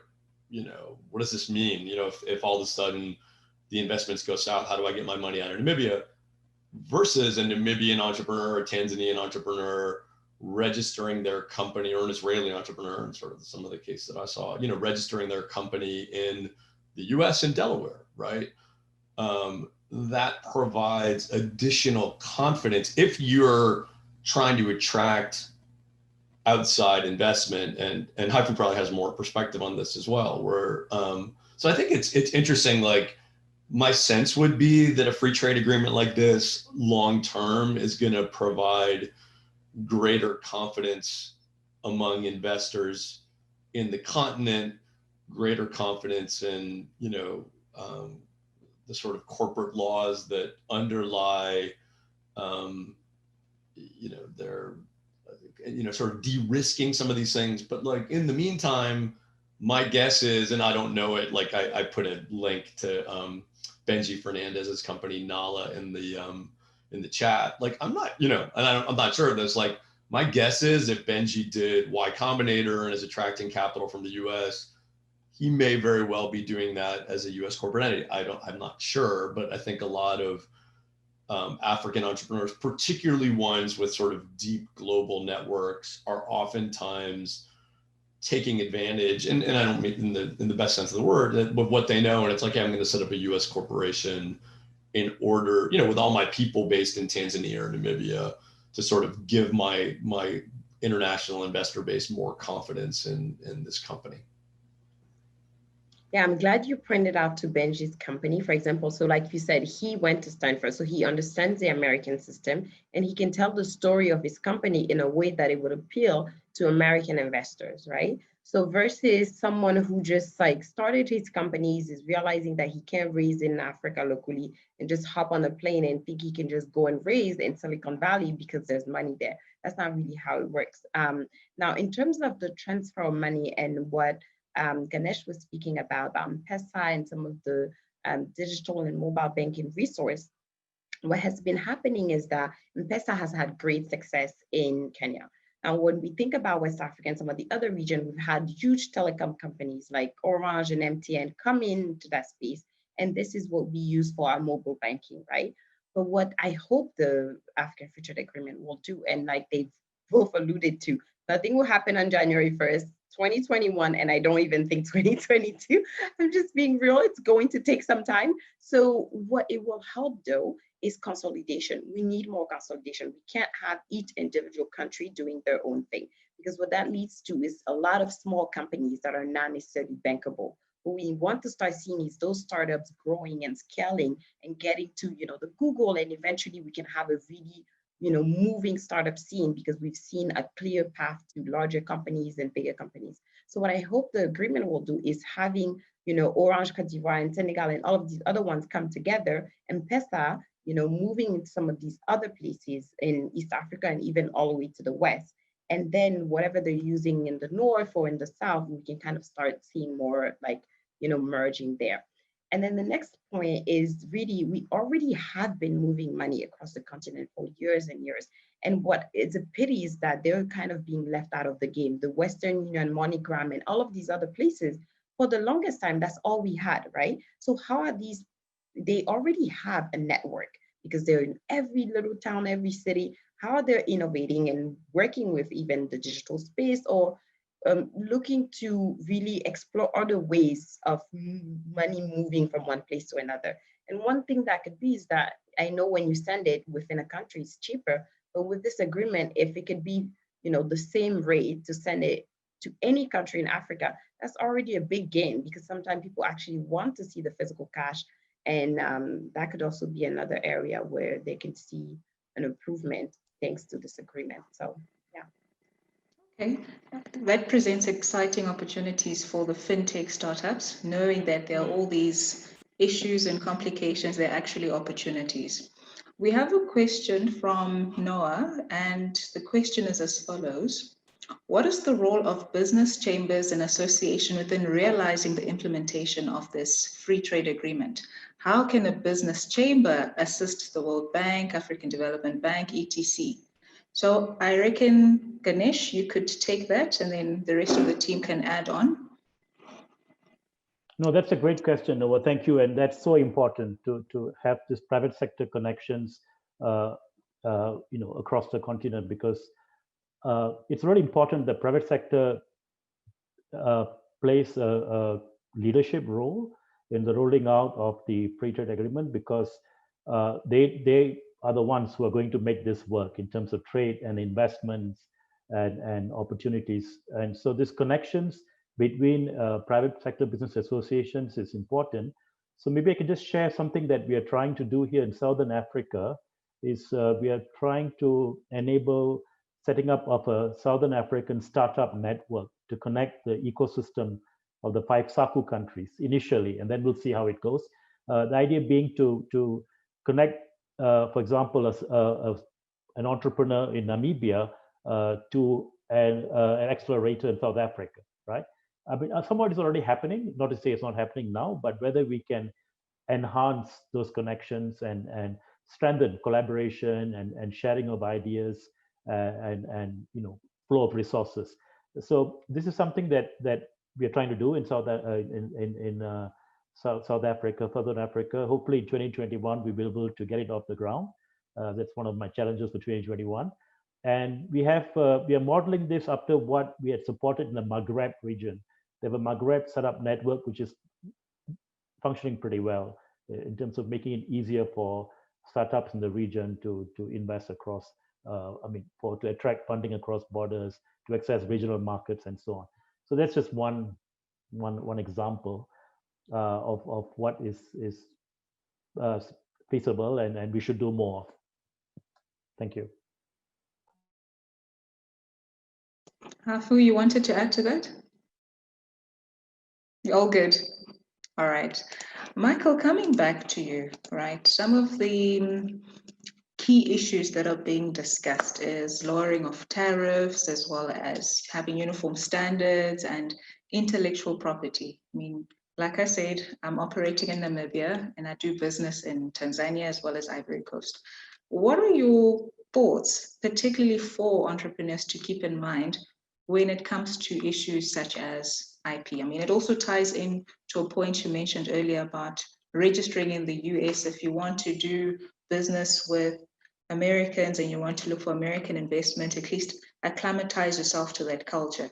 But within this free trade agreement that we are looking at as a continent, how best can we ensure that issues such as IP and standardization complementary, especially for the entrepreneur? I wouldn't want to lose my IP just because, well, Ivory Coast decided we do not have that in place.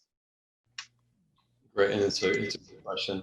My first comment as it relates to IP and startups, I mean, obviously there are certain types of startups depending on the sector that you're in, where protecting intellectual property is really critical to the underlying value of what you're offering investors. I will say at the same time, I think entrepreneurs sometimes get tripped up on, maybe over focusing on protecting intellectual property, focusing on getting non-disclosure agreements with investors. This can really delay, and to me, it doesn't matter if you're a US-based company, European-based company, or an African-based company. Like this,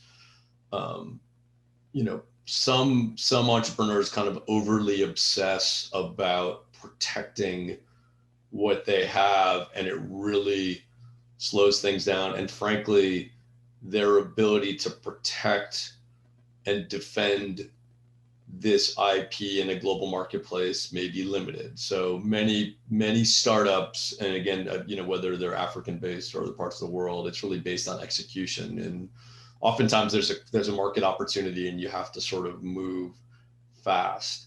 I do feel like, these type of continental agreements with a focus on, respecting intellectual property across the continent can be important.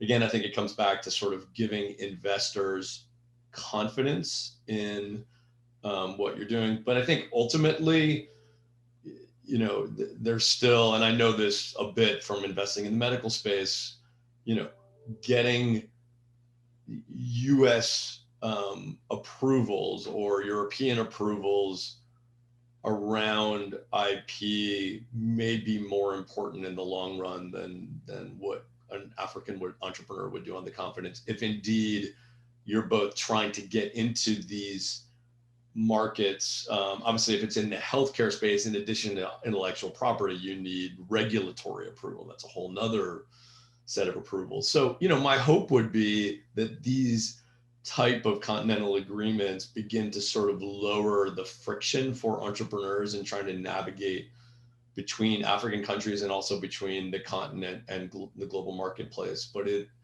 is hard. And frankly, these things cost money, and many entrepreneurs don't have the money to pay the lawyers to defend IP. So it's a tricky one. But I think these things, some of the efforts that we're talking about today, I think can be helpful.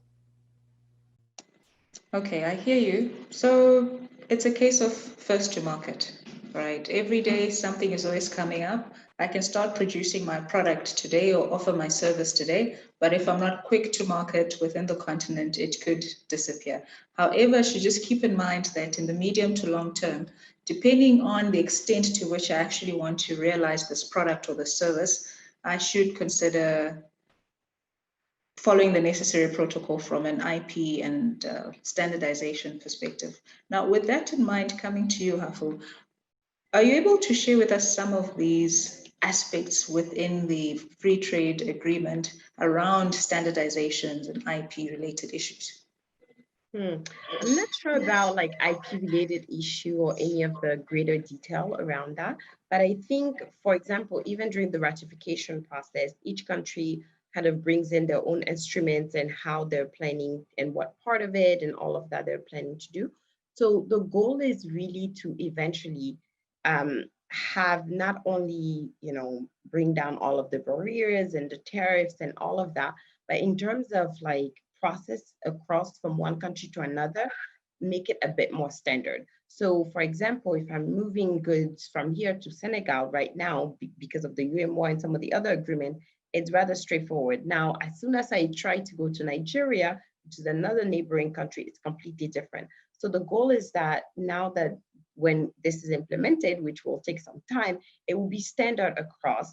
And the piece that I really hope will be communicated is how exactly it's going to happen and what it is, so everyone is pretty much aware. So sharing that information, because I mean, it hasn't been done yet, but sharing the information on how it's going to work, what are the different standards that are going to apply, and making sure it's implemented right.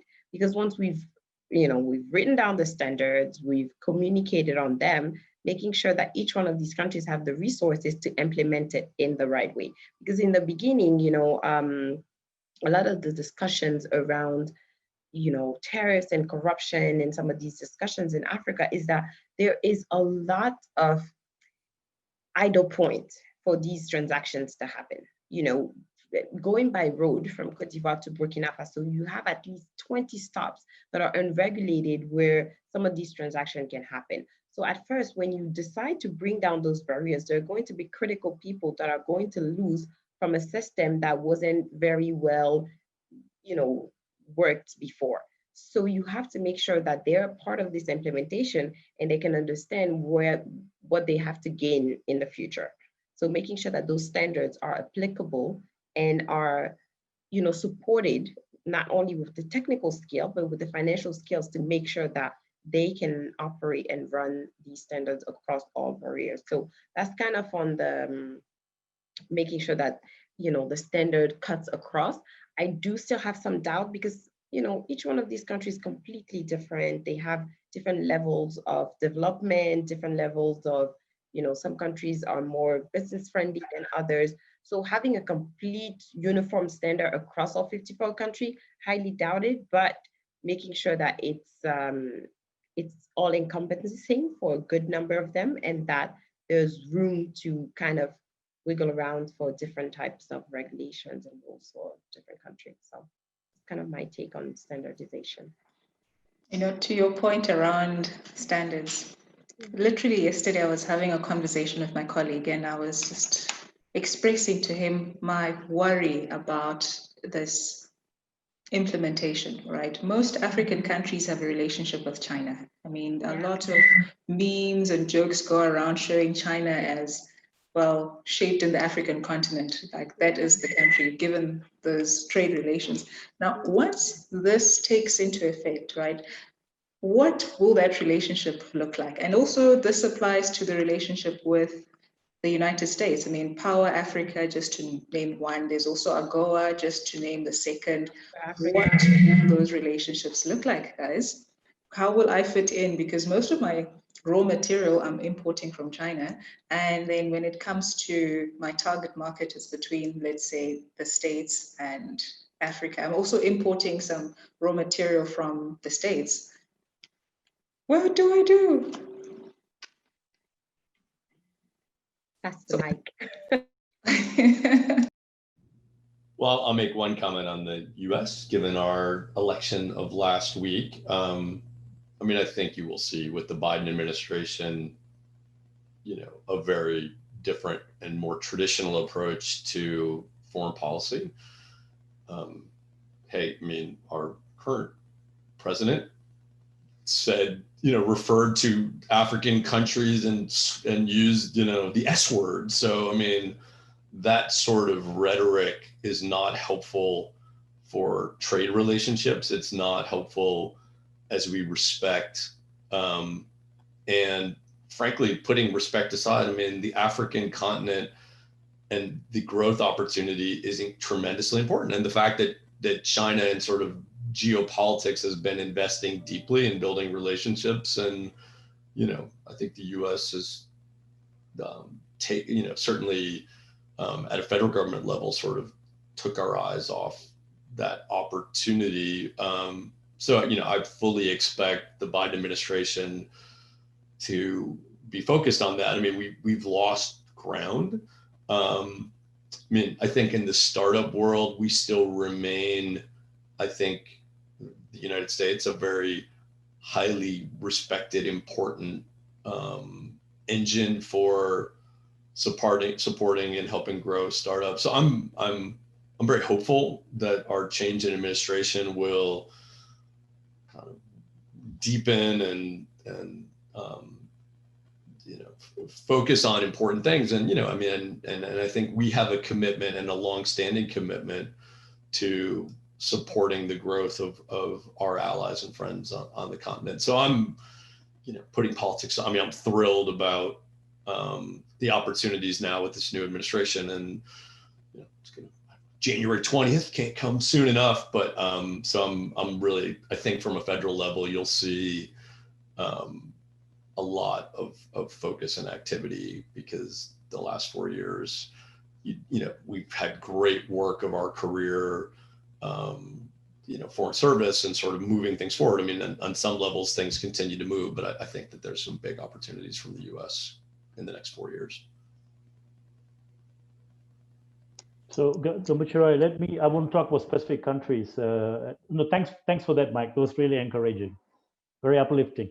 I wanted to say that, just as with any other reforms, a regional free trade agreement will lead to winners and losers. There will be people who will be adversely impacted by these agreements, and it's really important that there's a level playing field, because there's going to be increased competition, and there's going to be increased competition from big investors from outside the continent, right? So it's very important to ensure that, one, that there's a level playing field, especially for the small fledgling African businesses, and two, that people are not marginalized further by the provisions of the free trade agreement, meaning women and impoverished communities, rural communities. So that is something that we need to watch out for, and we all need to be aware of, and we need to address these issues as they come up. So that's my sort of first point. The second point is that investment policy, and I think you made this point earlier, Muchirai. So if you look at the ecosystem now in sub-Saharan Africa, we have South Africa, we have Kenya, we have Nigeria, right? There's the hubs of sort of entrepreneurial activity. I'm not talking about North Africa, such as Egypt and so on.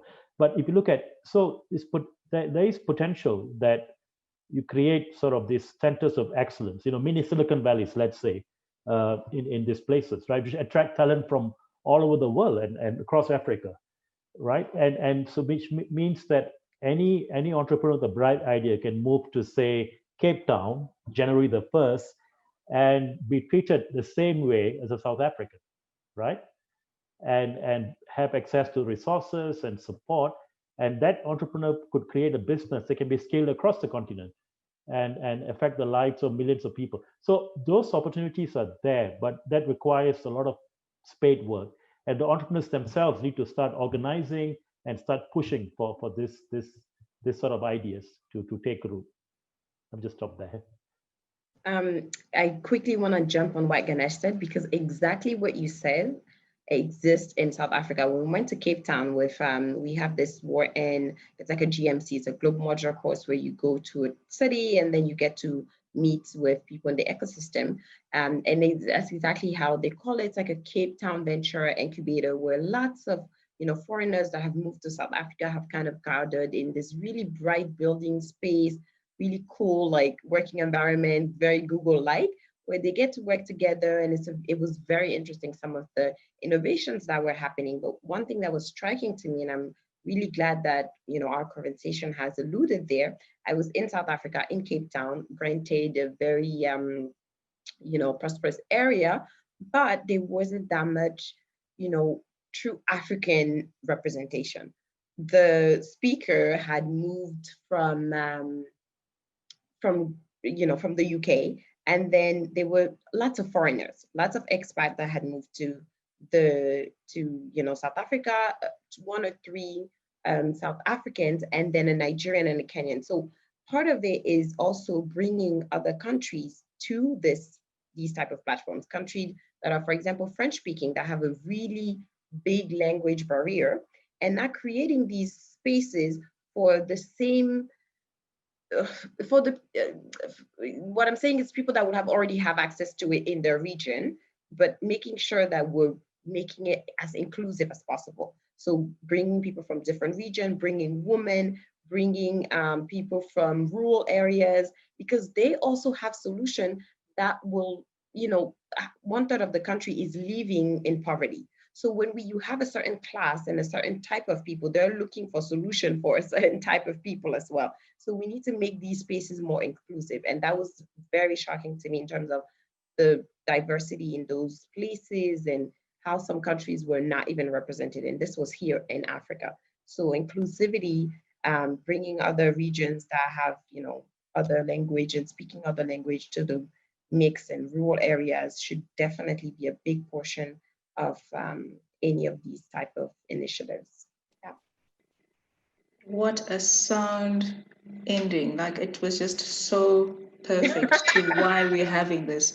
We're having these conversations to ensure that information trickles down to all entrepreneurs. It's not a case of having to know somebody who works at this organization or that organization to be able to be informed and using that information to make informed decisions. So I'm like pretty excited sitting here from a incubation and acceleration perspective and thinking this might be very premature, but committing ourselves to be that startup hub, which will always ensure we're part of the conversations and we trickle the information down to everyone and anyone who needs to know what's happening within the space, such that as input or comments are required, at least we're able to say, right, based on conversations we're having with startups on the ground, these are the issues that they're experiencing. Can this be food for thought for the decision makers, such that these representative barriers are reduced?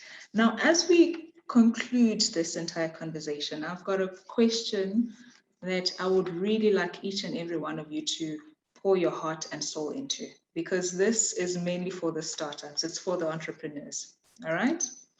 Why should entrepreneurs be interested in this free trade agreement? And what should they do to see opportunities that it has to offer rather than the challenges? So we'll start off with you, Hafu, and then we'll go on to Michael and Ganesh. I was hoping to inspire myself from the other two. Well, like I've said, information is key with everything, especially if you're in a business where you're going to be trading, whether it's information or goods. Stay abreast of how it is happening, because you might end up thinking that you need to open a structure or an affiliate company in a country and realize that, with the free trade, you don't need to. But like we've already said, do not wait for them to implement it. Even if it's in process and you're seeing some loophole or some ways to actually start using it and benefit from it, go ahead, because most likely it will happen slowly and there won't be any hand holding. So as an entrepreneur, you need to take that to heart, stay informed, keep going with your business, and when it does come in handy, definitely make sure you use it and you actually leverage this new agreement for your benefit. And now, as far as the downside of it, stay aware of it, because there are going to be larger companies that are also looking to benefit from this agreement. Look at how they can, maybe compete with you. And if you have to be more innovative to even go into a different market, just because the competition is going to be harder. I think competition is always good. It forces the best to survive. It forces great companies to emerge. So I think more than anything, there's a lot of goods associated with that. So I'll end here and pass the mic. Well, thanks. To me, and actually today's panel is a great example of it. And even in the chat, like building networks in this environment, whether it's LinkedIn, whether it's online courses, allows entrepreneurs on the continent to build connectivity with people sitting in Cleveland, where it's snowing right now. I keep looking out my window. I desperately want to get out of Cleveland and get back on a plane to visit friends in Africa again. So I guess I guess my message is really around, we talked about before, entrepreneurs are in a hurry. They have the crazy belief that they're going to be successful when the odds are that they're not going to be. And that's what makes entrepreneurship and startups this exciting world. Like, if entrepreneurs were rational, they would not start businesses because the chances are they're going to fail. So all of the apparatus and support and things like the free trade agreement, I think, will ultimately create a better and better environment for them to work, but they're not waiting. And I do think that kind of utilizing tools like LinkedIn, attending things like Global Entrepreneurship Week, going to MOOCs like this builds your network. So it's hard. We're all many of us are stuck at home. We're on Zoom way too long. We probably need to go take a walk and not sit on more Zoom sessions, but there is value. And I do think the ability, like even just to have this conversation with, 4 of us sitting all over the globe can be really positive. So keep building those networks and, follow up with obviously those of us on the panel today if we can be helpful. But to me, these kind of conversations where you just start to chip away at a lot of the key issues can be a real start. And it's up to folks to really, activate their networks and keep in touch to try to utilize the support of people that they meet. Not a whole lot to add to all that wisdom. I fully agree with what Hafutore and Michael have said. Maybe just to bring in the COVID element. COVID has transformed completely, or is transforming as we speak, completely how we work and how the economy is going to be transformed going forward. With digital acceleration and so on. So lots of opportunities for entrepreneurs in this new post-COVID world.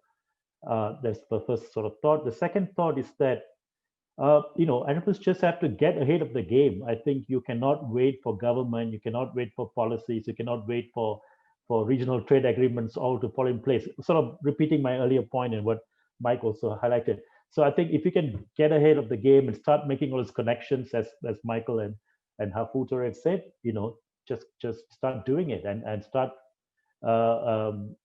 thinking about of opportunities across borders.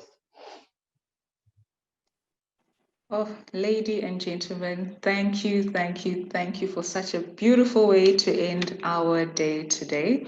The Global Entrepreneurship Week activities will continue, but the content was just priceless, and each day will bring about a new basket of conversations. And today's conversations, where we're unpacking digitally enabled and how startups can fuel this free trade agreement, it's absolutely priceless. So as a few take home to our participants online, as well as to those who are here at 22 on Sloan, the key elements: amidst adversity lies opportunity.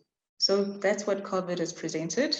Spare a lot of time and keep yourself abreast with current affairs such that you understand the opportunities, the challenges, the trends, and be able to grab the bull by the horns instead of waiting for certain protocols to be seen through.